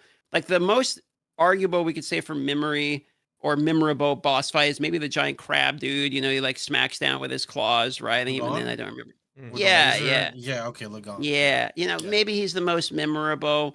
But there's not really like super epic music. There's not really like voice lines that, you're not prepared or whatever. Like, there's not really like super memorable voice lines. So the boss fights are kind of forgettable for me. It's like run around in a circle, dodge laser, etc. So for me, I'm mostly looking at, is this pinnacle boss fight feel like, oh shit, no, that's a boss fight? Because I think that that's kind of, for me, what's missing about Last Epoch is something that kind of exciting to do at the end. And then if the league mechanic is enjoyable, I didn't think the league mechanic looked like something that I was like super excited about. Kind of cool, new way to empower. Probably a good league mechanic. Looks like a crafting related mechanic. So be it. But I'm mostly focused on the boss fight. What was your take? I love it. I really do. They needed to get more replayable in-game content. So you have these eyes or whatever it is that you get from the timeline end-game bosses that will give you access to these uber end-game bosses, if you will, the pinnacle bosses. And you don't need to collect specific ones or a bunch of them. You get one no matter which timeline you are. So whatever you're farming for items in the timeline and with the corruption farming, you're guaranteed on the first one, and then any kills after that, you'll have a chance of dropping it. That gives you access. So the way they've done it is that you can get 10 of them, since there's 10 timelines, giving you 10 chances at fighting these pinnacle bosses, which gives you a lot of sets to learn the abilities, see if you need to improve your build, and learn the fights within 10 tries. And if you don't beat it in 10 tries, then you're still able to, farm another one. So I think they have a really cool set in that sense, plus the very first actual cycle league season mechanic, right? With the Nemesis, which looks really cool. And they're also introducing a third faction system, which is helping the whole tedious process of the corruption pushing. So the more you farm up with that, which you can add on top of either Merchant Guild or Circle of Fortune, right? So you're able to engage with that in a way that makes the corruption farming more engaging together with this league mechanics. I'm actually very excited for the longevity of this cycle compared to last one, for sure. Have you checked it out, Llama, so far? I have not seen the newest update piece there, but I do think that was also kind of a thought I had. I thought there needed to be more, just like something for the end game there, just more there. I mean, the game, the game's newer, and so it's kind of building it out. Mm-hmm. But I haven't looked at any of that update. I just saw it on my Discord, like that they launched, but that was it. No. That's fair. What about you, folks? I didn't look at this update recently. I do usually follow Epoch pretty well. For me, I think it's kind of like a weird situation. I really like the foundation of the game, which I can say about a lot of things. I think they do a lot of things correctly. The weird part for me, though, is I almost feel like, it's a little off tangent, the leveling is too quick. So, like, you start grinding for your class, and that's good. You get to play with your abilities, and then usually you get your class, and then you get, like, some big powerhouse skill, and then, like, 30 levels go by, and you're at monoliths. And I definitely want more endgame for sure, because I want a reason to farm monoliths. I don't like the idea of, and I'm going to use Diablo 3 here as an example, infinite scaling greater rifts. That's kind of what monolith corruption is. That really just burns me off immediately. I like the shades that you fight in between. I think that's really fun. It's a nice kind of reset. I like the way they're doing it. I like pretty much everywhere the game is going. It's just still missing some oomph kind of for me. So I'm hoping that this, it picks up soon. As Llama said, it is newly released. They've been in development for a while, but newly released. So I'm hoping this starts to add towards that. How about you, Valina?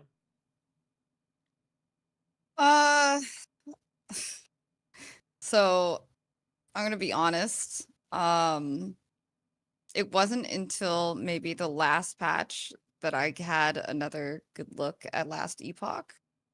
And I'm also gonna be honest, I don't know what they're doing to update it right now. I don't know. I don't know what's happening, but I do know that I liked what I played last time that I played it. When I first played it, they didn't have any of the Circle of Fortune or any of that. There was none of that, so I wasn't in. But I agree that corruption doesn't feel like it's not a good enough end game. But I did find myself really pursuing the gear for each of my characters and pushing harder towards that, and that becoming my goal instead of finding this pinnacle boss, etc., which I thought, that kept me in the game longer than I thought it would. And considering there's no big end game yet, that was pretty good. So I look forward to what they're gonna do next, because I always say, like, I'm not an ARPG Andy. Path of Exile is just like I'm hooked. I'm addicted. It's what it is, right? So when other people show off ARPGs, I'm like, I don't know. But no, Last Epoch it's Last Epoch. It's really good. It's actually really good. Yeah, they do a lot of it's things way right. better than I gave it credit. And you, DM? Any thoughts? Well, like I mentioned, the pinnacle boss is kind of like that's mostly what I'm focused on for it. I would just reiterate my point about, like, during the launch of it, I thought it was all right, but like I got bored at the end of it. So if the end of it is more enjoyable, then I'll enjoy it more. I liked it until I got to monoliths, and then monoliths basically lost me. I was just like, I'm not going to continue to do this. It just wasn't enjoyable for me. But up until then, I thought it was quite good. I also will do a shout out for its build diversity is kind of cool. Like the ability to be able to respec your characters. I was coming off of the back of playing a lot of PoE. So build diversity is a thing, but not within the same character in PoE.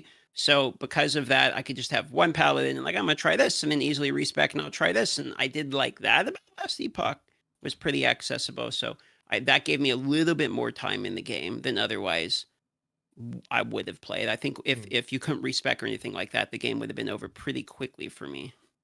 That's fair. It's like you mentioned earlier as well. Yeah, I think that in general, the goal with this release, and my thoughts around that, or the information that we've gotten, is to tackle the end game replayability and specifically the longevity of it. So that's kind of like my summarized thoughts, right? Similar to what you were talking again about DM and that.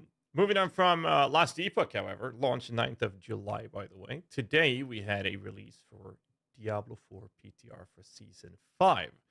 Now, excluding the little house fire I had, I only had a couple of hours of it to play. But I'm assuming you all have been touching it today. Is that yes or no for anyone? Nope. No? Okay. Nope. No. Nope. I haven't played Diablo 4 since it came out. Oh, I really? haven't touched it. When did you lose so when you were playing the game, when were you like, yep, that's the last time I'm logging in for a while? Like, when did that wall hit? I was level 56. I was done with the game, and I said, this is it. Helltides? No. And I just, and Helltides and Tree? No. And not only that, I didn't really, I don't know, the world doesn't feel good.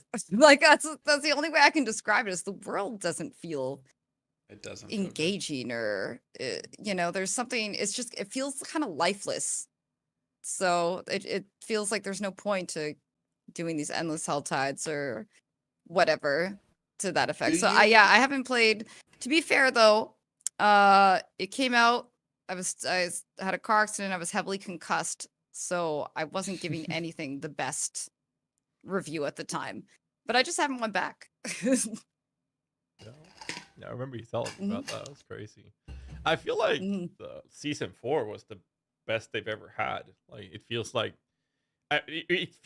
every season the comment comes up with, this is how the game should have been on launch. Except for 3, right? Except for 3, yeah.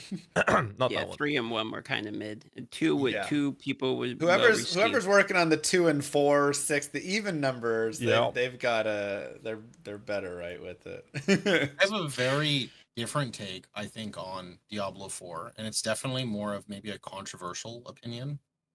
Hit us. So I tried playing this latest season for about 15 minutes, and I uninstalled.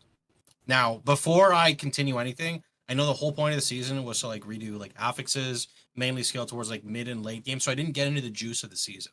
it's more of a problem with like what games do nowadays and kind of like Blizzard as well. I hate when, and this is where it gets weird. I hate when the beginning of the game is just, I don't care, number go up, get to end game. I want there to be like an impactful in between. It's very important. And a lot of people compare this to PoE for me because they're like, well, if you just make a second character and you wear a tabula rasa and all this leveling gear, and I'm like, yeah, but I don't. I genuinely enjoy playing a character, even if it's the same thing, and re-experiencing new stuff or the stuff again, only to make finer tune and adjustments to my build. But it just felt like in D4, the game started, I go to Helltides, I smash Pulverize, I'm level 50. And I'm like, but what about the in-between? So I just couldn't make it. So I'm not hating on the game necessarily, just more of like the way they speed up the leveling per se in the early game. I kind of agree. Speaking my language. Yeah. No, I definitely agree with that a lot. It's like the whole approach that I feel like they've been doing is speeding up the process to get to 100. And ARPGs for me has always been, max level is an aspirational goal, right? PoE takes forever from 92 to 95, and after 95, it's like, wow, okay. And then Diablo 2, the Llama well versed in that. There's also it's a lot of grind to get to that level, and then, that's the same thing in many other games. Whilst in Diablo, it's like 15 minutes. That's level 100. Fully geared out. That's another 7.5 minutes, and then now you gotta fine tune it. That's another 6 minutes to do that. Now you can play the game. It just I like that's something I really like with grinding gear games where they have. ARPGs are following checklists for power scaling, no matter how they want to present it. Is it numbers or is it item level or whatever you want to call it, to increase your powers to defeat the next obstacle, next challenge, and rinse repeat this. What I like is being essentially distracted from the fact that we are, engaging with the literal definition of insanity, which is doing the same thing over and over again. We're being distracted from that with different mechanics and nice little cover, so we don't really see that this is actually crazy. This is stupid, but we're enjoying it because we're distracted from that very fact. And I feel like Diablo is not very good at that, not good at distracting us. So it ends up with it just being a checklist. All right, let's get to 100. Good. Let's get my glyphs up. Good. Let's get the gear. Good. All right, I need some better rolls on the legendary aspect. Good. Now I need a unique. Let's do that. That's my problem with Diablo 4 generally nowadays, at least. So I was cutting you off, Llama. What were you saying? Oh, sorry. I thought I muted, but I unmuted. I had to type really fast, so I thought I was muting myself, and that's my bad. Yeah, my bad there. No, so yeah, I mean, this is. I think you said it really well with kind of the distraction from the word insanity, the literal definition of it, right? I've beaten Diablo 2 tens of thousands of times, probably at this point. And why? Because the journey of playing through the game is fantastic. And go back and play through Diablo 1. The journey of playing through Diablo 1, getting to experience playing through it again is fantastic. And I feel like a lot of older games, that journey is more important and more valuable and more fun. And it's simple. And a lot of the newer, the more modern RPGs, as I define them, the experience generally is coming after that, right? It's get to 100, the campaign is whatever, the world is, it's like get to the max level really fast, and then the game opens up, and the next, whatever, and that experience just gets worse and worse on the way there, and so they just cut it down more and more, and they're just like, here's a button to skip the story, here's a button to do all this, here's like, and so you start out and then you go in the Helltides and you just do the Helltides for 70 levels or whatever, and then I don't even know what the best strategy is now for leveling to 100. I imagine it's go to Helltides till 70 and then run Nightmare Dungeons for the next 30 or something. That'd be my guess. But either way, it's like that's not an experience. That's not like a fun for me. For some people, it is. For me, that experience is not worth anything, almost. And so I'm with Pox. I'm like, I go in, I jump in the Helltide, and after 15 minutes, I'm like, what am I doing? I think an easy way to summarize this is, say Diablo 5 comes out right now, and DM makes a video on it. The number one most upvoted comment is, how is endgame? And there's nothing wrong with that comment. That's the thing. There's nothing wrong with it. But I do genuinely feel like a beginning journey is also important to be able to reach that end game, right? Like I've played too many games where I'm just hoping end game is good, hoping end game my class is good, or whatever happens end game. But I also want the journey to be good. I remember like a lot of these games. I have so many like Super Nintendo games and Sega Genesis games, and so many of them. And obviously when I was a kid, very different expectation, but you just boot the game up, you play it, and that's it. There is no extra content. That's it. You bought the game, you play through it, and you're happy with it. So I think a lot of the time, for sure, they skimp out a lot on the beginning part and really hyper focus end game, which is a lot of the time a gamble if people even like it or not. Yeah, I will say this though, with like season 4, like I mentioned earlier, I think season 4 was the best they've ever had so far. My hopes as a gamer that like one of the blasters, if you will, like power through as much as I can, and I like min-maxing all that jazz. I'm not a casual gamer, and I don't think any of us are. I found myself wanting 1.5, maybe 2 weeks of enjoyment from the game. If I get that, I'm happy with D4. And I can say that even though I've criticized a certain aspect of it, I was happy with season 4. I got 2 weeks of actual genuine enjoyment, and I had a lot of fun. My problem was after 2 weeks that enjoyment wasn't declining. It took a free fall. That was my only problem with it. And I hope that's going to be adjusted with season 5. But like I will say that I got personal enjoyment out of season 4, and I had a lot of fun with those 2 weeks. But I definitely understand the problem with it. But with the early game, I do think that it kind of depends on which type of player base they're catering to, right? I mean, they want to cater to a more casual player base. They want to get to the end game aspirational content, so their process or their solution is to speed up that process getting there. If you agree to it or not, I don't know. I don't like it, but it seems to resonate very well with the casual player base. And if that's the game, then that's the game. I guess it's what I've been hearing. So what I'm hearing from the people that didn't like playing Diablo 4 and stopped playing it was that the early game felt boring to you, and that what you wanted was a better progression from the start of the game until you get to the end of the game. We probably all agreed from the start that the end of the game wasn't there either. But for the points that I'm mostly hearing reiterated here is that you guys wanted the beginning of the game to feel better. My philosophy, or my guess on their philosophy of what they're doing, is they've heard this feedback, I believe, a number of times. So what they've thought is, we cannot redo the entirety of the level 1 to 100. The game is already made. That ship has sailed. So what we can do is add things on afterwards. So what we have to do is stop players like Pox and Mr. Llama from quitting the game and losing their audience retention. So let's shrink down that time. So the amount of time that you're stuck there experiencing, like, I really like this, is so short that maybe you choose to blast through it anyway. And then they start adding shit into the end to maybe hook you back into the game. I think that's what they started doing, because basically they just added greater rifts. Yeah, I mean, they did that. The pit is, and a lot of people, myself included, didn't choose to push the pits a whole bunch. But the type of people that wanted to sit there and chase the gauntlet, etc., did then choose to chase the pit numbers, etc. I only went to like 80 something, and I was like, I'm good. Like, I'm not going to grind all these materials. I get what it is. But I think that's what they're choosing to do, because Season 5's main mechanic right now is it's a new rogue-like mode. I just tested it. I think it's very boring, if I'm being honest, okay? But you can see what they're trying to do. Oh, God. It's unlucky, okay? I think it's pretty boring. But, like, basically that's what they're trying to do, is add these extra game modes where they blow you through the part where everyone's quitting. Then they're like, now try out this. Now try out the pit. Now try out, this road. They're trying to increase the length of time you guys are in the game by having, like, sort of like the check mark thing that GHAZZY was saying, like, do this and then do this and then do this. They're kind of inflating it that way. I haven't touched the Infernal Hordes yet, because I just got a couple hours in. I'm going to do it later. But I just got a little concerned when you said it was boring. I didn't like the pit either. I tried pushing it, stopped at 118, I think.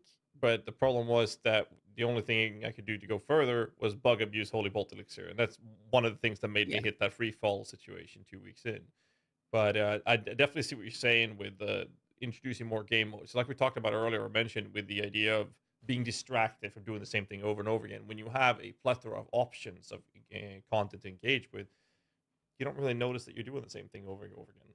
And I kind of like that myself, at least. I will say that my first week of playing D4, when it first released, the preseason, was my most enjoyable time, 100%. And then every time I played it past then, I just did not enjoy it as much. And part of that can be contributed to myself playing the same build, because usually when there's like a lot of variety, you can play the same thing and there's new stuff to experience or new things to play around. But I quite literally always played Druid every single time. It was a bit of a slog the first like little bit, and then later on it wasn't that. I really thought it wasn't that bad, but then I just couldn't commit this latest season. That was about it. A little bit of self-sabotage, we could call it. My peak was the launch of the game because it's hype and everyone's playing it and it's exciting and it's like, let's go, baby. We're going to be playing this new game. Like, we've all been waiting for Diablo. Let's play it. And then season 4. I thought season 4 was a lot better because I actually don't like leveling. Like, I liked the campaign, playing through the campaign. I thought the campaign was like pretty good the first time. I liked it. I don't want to do it again because of how fucking long it takes. And there's a lot of like quests where you're just sitting there like just fucking waiting on some goddamn snake or like a camo. Or... suck. Right. So like if they made me do the campaign on every new character, like I'm not making 5 characters in a season literally ever. So I was glad that we don't have to do the campaign, though that's a mixed bag. Some people feel like they do, but I didn't really like the leveling process. So for season 4, when they shrunk down the leveling process and made the items like less stupid, where it's okay, I don't have to have this affix that's basically 16% of another stat that does something, which maybe applies some stupid bucket somewhere, and I'm supposed to like figure out all these equations. Like, I'm not going to do that. I want green number go up. It's Diablo. So when they basically added green number go up, which is damage percentage, oh, this one's bigger, then it was able to be a little bit more enjoyable for me with season 4. Season 5, I really, really, really hope, because this is PTR, this isn't the season release. I really hope that this roguelite mode goes through some pretty big changes. Unless I'm missing something, basically the roguelite bonuses are like, there's 5 waves. In every wave, you get a choice between 3 different bonuses. And one of the bonuses is like, enemy mobs do 25% more damage, but the events spawn 50% faster. Or enemies get 25% more damage, but one of the events pulls in mobs to make it where they go. It doesn't pull in all mobs, just like 5 random ones or something just get pulled in. So I'm kind of like, okay. But I thought what it was going to be was like, enemies get stronger, but you have like a spinning orb that rotates around shooting death lasers. Like it's not that. It's like the enemies get 50% more HP, but now you get 3 more orbs at the end of it for reward points that you spend. Like it's not really like super hype. It's just a room where things spawn. And that feels like honestly all of the D4 seasons so far in terms of their like seasons, compared to when I see a Path of Exile season, I'm like, yo, like they have like such cool like mechanics and whole new things and all this stuff, and it's like, I could do what? And then the D4 seasons come and they're like, it's just gonna give you a couple more orbs, and you're like, that's what you do with this season? Like it feels like they don't really try and push any like boundaries with it, I guess, or try and really create something new that's wild and maybe broken but could be fun in this crazy way. It's like they're so reserved. I mean, I felt that way with a lot of Diablo 4. A lot of things felt reserved, like they were always scared to take a chance and maybe like go too far, and so they just held it back and kept it all in check, and everything is very like standard and basic. And so far that's how all the like league mechanics have looked to me. None of them I haven't seen any of them and gotten super excited. I've just thought, that seems like a small ad, but when you have Path of Exile coming out with these insane leagues every 3 months, I feel like you have to be matching that at least, or getting close in some way to generate that same sort of hype within me where I'm actually like, this looks sick, you know? Well, I think the biggest thing is Blizzard as a whole doesn't really like to take risks, where GGG is just like, yeah, let's just try this thing and see, and people hated it, whoops. They're just and they'll take the best parts of it later.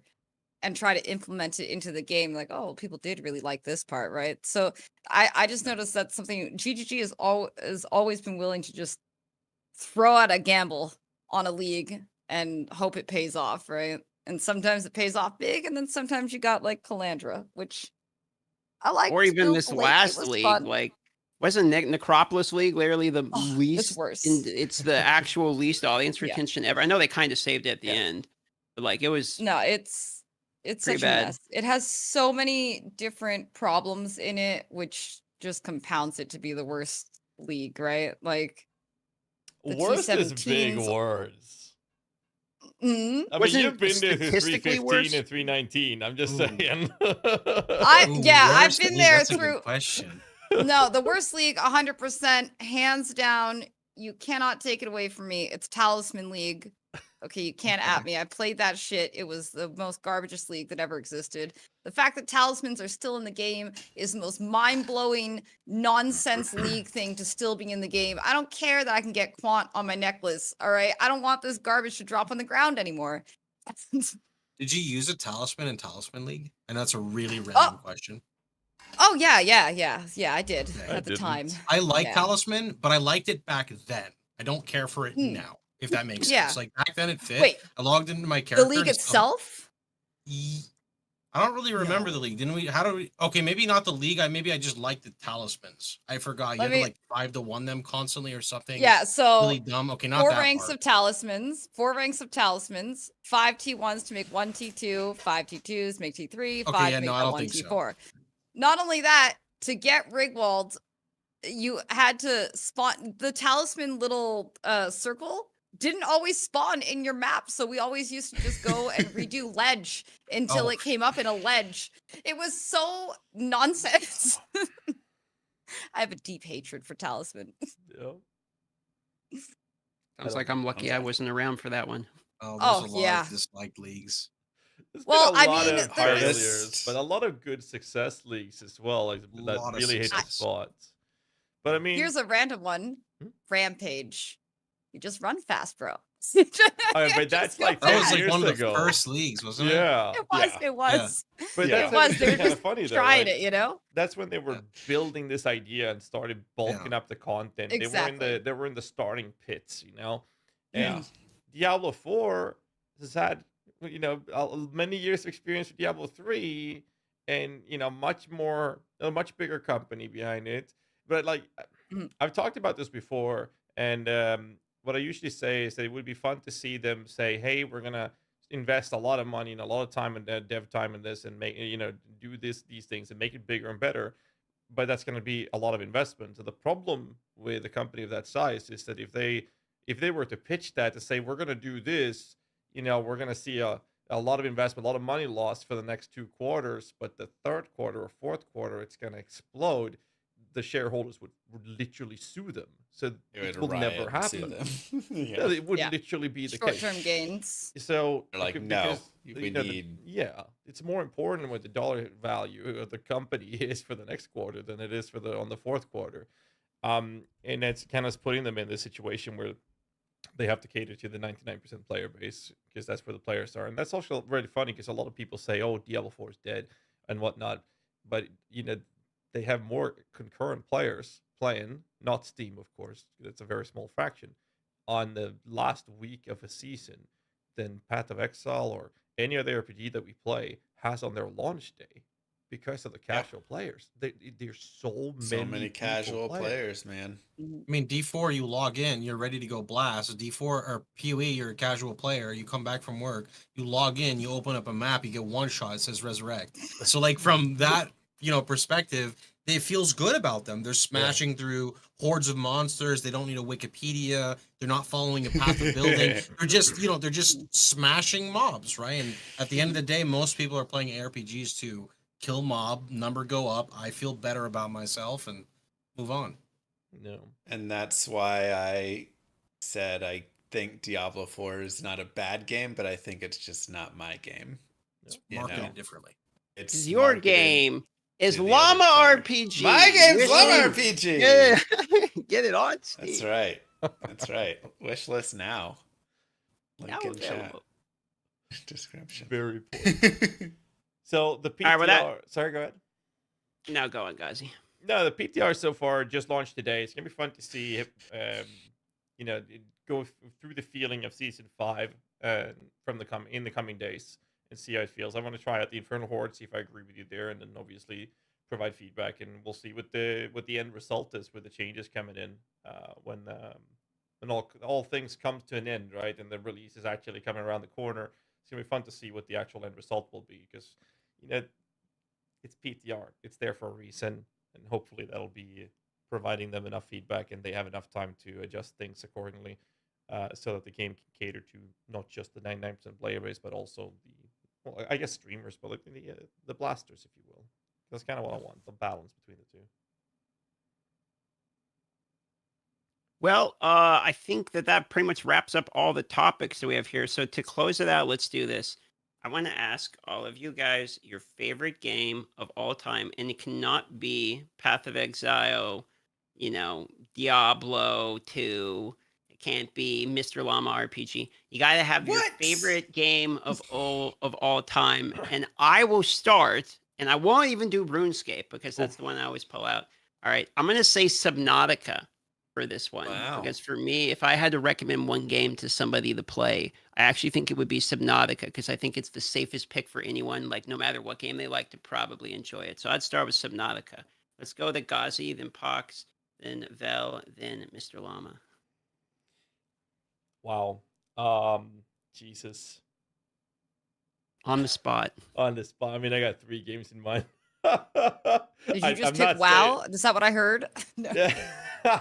Well, that would be one, but it's more like nostalgic. Like, it was fun at the time, so I wouldn't say the greatest game of all time. And I can't say that with Dota, the same thing there. So I guess I will have to land on Tibia. Tibia? Yeah. Which came out half a year before RuneScape. So I'm just saying. It's been around for a little longer. Old school.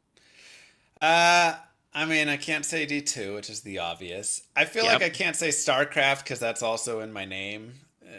So I'm going to toss that. I'm going to go with Legend of Zelda Breath of the Wild. I absolutely just fell in love with that game, even more so than the newer one. Tears of the Kingdom was like, I struggled. I didn't like as much the like mechanics with the control, whatever, the stuff where you're like putting the things together. It was like too tedious. Yeah, it was too tedious, all the building. I was like, I don't want to build all this stuff. But Breath of the Wild was just, I thought it was the best open world game that I've played in a long, long time like that. And it just fit perfectly. I just love it. I just think it's a game I want to go 100% one day and just run around like a madman. Fantastic. Vel? God, it could be so many games, but I'm just gonna go with my number one. It's Morrowind. Morrowind's the greatest game ever made. Fantastic game. It's a good one. I've never in my life experienced something so open and so freeing. I played 400 hours and I didn't even start the first quest, because the first quest was like, you start a pilgrimage and you go into the mountains. So you want to go off, I think they said east or something like that, and look for these 2 mountains. That was 500 pages ago in my journal. I don't know where east is, right? Like, I don't know. It was just so, the level of exploration, and like, I don't know if anybody's played it. One of the first things you do is like, some woman tells you, oh, I got a rat in my pillow room. Can you kill it? And you're like, yeah, sure, I'll kill it. Hardest rat in the history of rats. Okay. that rat will kill you. Apparently you don't know how to swing a sword at the beginning. So it's just like, it's so many things. It's so fun. I love it. I love it. Good choice there. You're muted. Yeah. Oh, sorry, I was lagging before. So I'd say for me, my choice would be Warcraft 3 custom games, but that's not like a specific game. Yeah, so I would say Donkey Kong Country 2. Favorite soundtrack of any game, and just super nostalgic for me. Bangers. I like how everyone Are you a agrees Diddy that or we're like Dixie just showing player? our age to everyone. I'm a Diddy Kong. Did he? Yeah. Yeah. But Dixie's got the hair. she's got the hair. The easy travel. No, I don't know. That's crazy. The water level sound in Donkey Kong Country. Phenomenal. That was That's very literally relaxing. like my #1 YouTube search is like DKC space OST space water. For me, enter. For me, it's actually the like bramble patch with the bees in that Yes. one. Yeah, that's the music I listen to on a lot when I get ready and stuff. Is that mean, bramble because of patch with the bee? music? It's so good. Like music-wise, all I think about is like Chrono Trigger and Mhm. Final Fantasy. Final Oh, Fantasy yeah. 7 soundtrack's very good. Mm. Never Play played on the that. piano. Never played? Never played the Final Really? Fantasy 7. I've and never people played are always Final like, Fantasies either. I'm with you. really? What? Okay, so at least there's someone else out here. Everybody's always like, "How have you not played any of them?" I'm like, Yeah, there's so you like get too it many too. that I'm like overwhelmed. There's so many, and everybody's like, "Start with 10. No, start with 7. No, you No, have no, to no, no, start. no. You start with 1, No, and you forget stop that. at X2. Start with Ew. 1, and then No, you you skip don't 2 start and with 3, 1. and then you. Yeah, The thing is, Square it's- Enix, they shown that they would rather make movies than games, and this is becoming more and more pressing. So after the follow-up to 10, so X2, after that, it's more movies than games. So play 1 up to Okay. that point. Okay. I have a theory. It's Oh, shit. oh, Oh, show me that again. what is I was it? gonna say I have a theory. From, Oh, yeah. So when I was a kid, all my games I played a lot have a crack. You see this crack? Oh, yeah, we all have I have that. a- Yeah. I have a theory that all my really good games, well, that have a case, have a crack on them because I'd get so excited I'd run home from school or like run back from wherever, and I'd step on the case as I'm going, right to the PlayStation to play it. So that's just how it is. For me. Every case, we all have that craze with the Well, crack down it. I'm Yeah. curious. Everyone. Is that the new CD or is it the 7 CD pack? This is the triple C. This is a very old school one. So it has This like old. yeah, You it got has, all like, the this CDs, one, All It's the, the and yeah, greatest hit. the triple pack. Yeah, and Yep. then you got the other one. This right Yep. here. This Yep. is the old school one. We all, Oh, yeah. we all have those old. Oh yeah, Oh man. that's beautiful. Didn't Fuck, Diablo you got 2, so many. You got the Super Nintendo. All this. I have a wall of my Super Nintendo and my Sega games like right behind me. So Hell yeah, that's awesome. I Didn't love Diablo old school 2 have a lot consoles. of CDs as well? Yeah, you had the install disc, the cinematics disc, and then the play Cinematics disc. Oh. And then your LOD as well. And whenever you went to install, you'd have and keep be like, pull out this disc. Please put this disc in. Oh, Pull please this disc out. insert Please disc put this. 2. You had to keep Yeah. swapping the disc as you were installing. God, it was so Yeah, to annoying. hope it doesn't like corrupt or something. You have to do Right. the I whole mean, thing like, all over again. Yeah. Jesus. Remember doing that for Such Star annoying Wars process. Galaxies, and it had like 18 so fucking good. discs or something. It's like, oh my god. I remember having 2 memory sticks in the PlayStation to save the game on both sticks in case one would get corrupted. Oh, that's 900 IQ. I never had a did that. corrupted memory card. Dang, mine never Ooh. corrupted though. But wow, that's big. Yeah. That's big. I had one corrupted once, and I started doing that after. I lost like 300 hours of Final Fantasy 7. I was playing like 2-3 a.m. school day. I hear this thunderous sound of stomps coming from the bedroom next door. It's my my mother's partner, my stepdad. He slams open the door. He's fucking naked, by the way. I'm trying to save. I've been running to the save point, and he just looks at me dead in the eye, like my soul just died. And he clicks the power button as I'm saving. Oh. As you're saving, he clicks it. Oh, I had a very similar experience. If I was playing Phantasy Star Online on the GameCube in a motorhome, we were in a motorhome, like kind of traveling some states, and it was one of these old beater motorhomes with like the CRTV. So I had the GameCube plugged into the one on the front, and we pulled up to the gas station. My dad's like, "I gotta turn off the thing. We have an alternator problem." I'm like, okay, I'm in the middle of saving. Just give me like 5 seconds, dude. Like it's literally doing the spinning beach ball, I need 5 seconds here. And he just like clunk, turns it right off, and it like straight up ruined my Fantasy Star off of GameCube. So like, all right, well, there parents goes that never week. understood. I actually have hated it. Fantasy They Star never Online. understood needing to save the game really fast. No. Like, Yeah. just give me a minute. Oh my Yeah. gosh. Actually, let me check mine. You guys continue. All right. Trip down Where you guys think nostalgia. Pox is going? Is he going down nostalgia lane to grab another like cover of a Yeah, he's video gonna game go here? grab. He's all gonna the come covers. up with He's those gonna come back games. with. Yeah, like the Oh, floppy yeah. disk. Where you had to use like 10 of them to install a game. I did used to have these big bricks just full of floppy disks back in the day. And some of them weren't even labeled, and it's like, I don't know what this does, but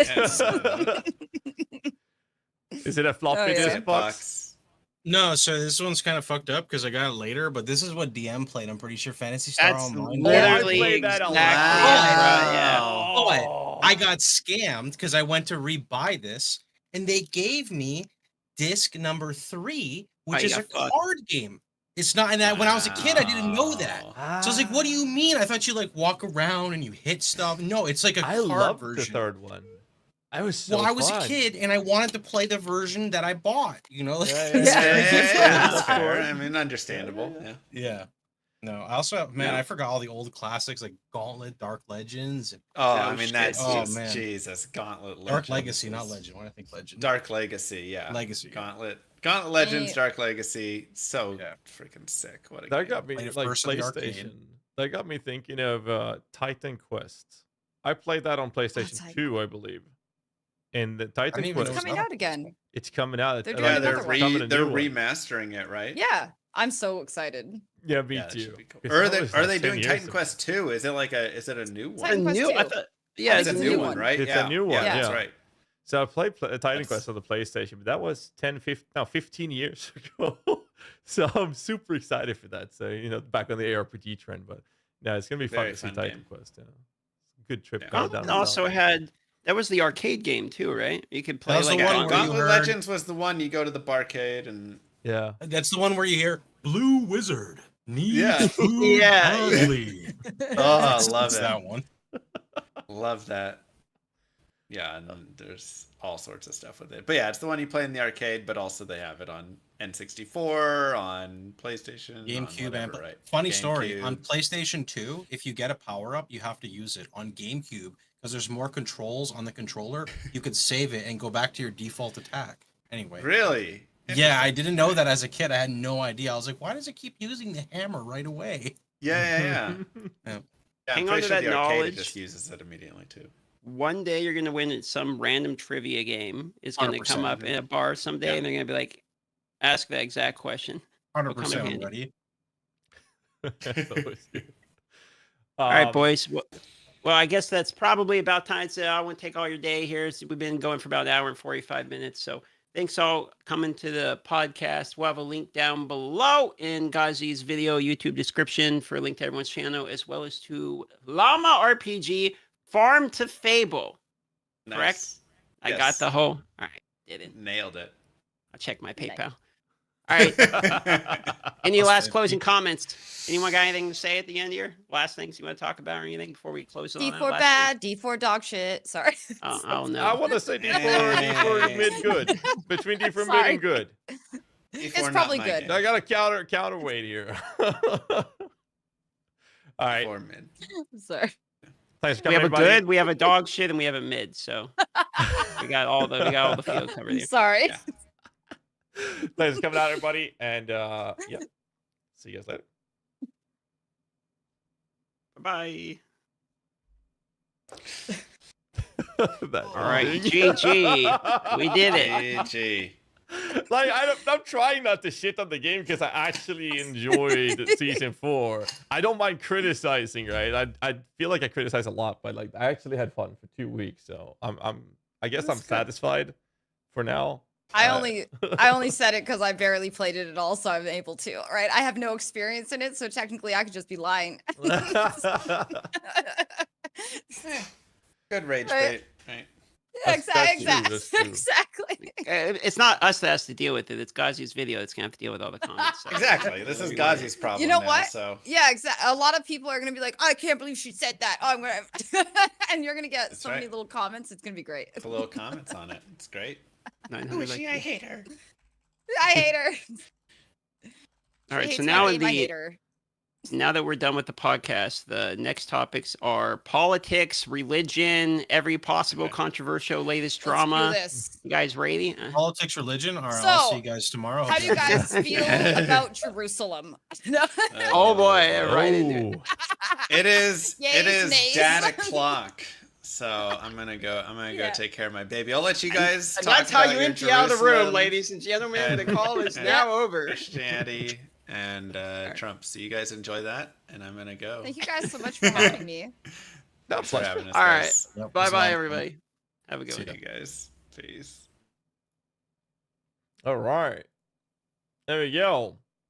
Jesus, got disconnected. Anyways, it's late. It's midnight. I got a meeting to jump into, so I'm gonna throw you guys over to Darth, and you guys give him a big warm welcome, and I will catch you guys tomorrow. So till then, as always, stay safe, keep rocking, have a great night. Hope you guys enjoyed this. Good night, everybody.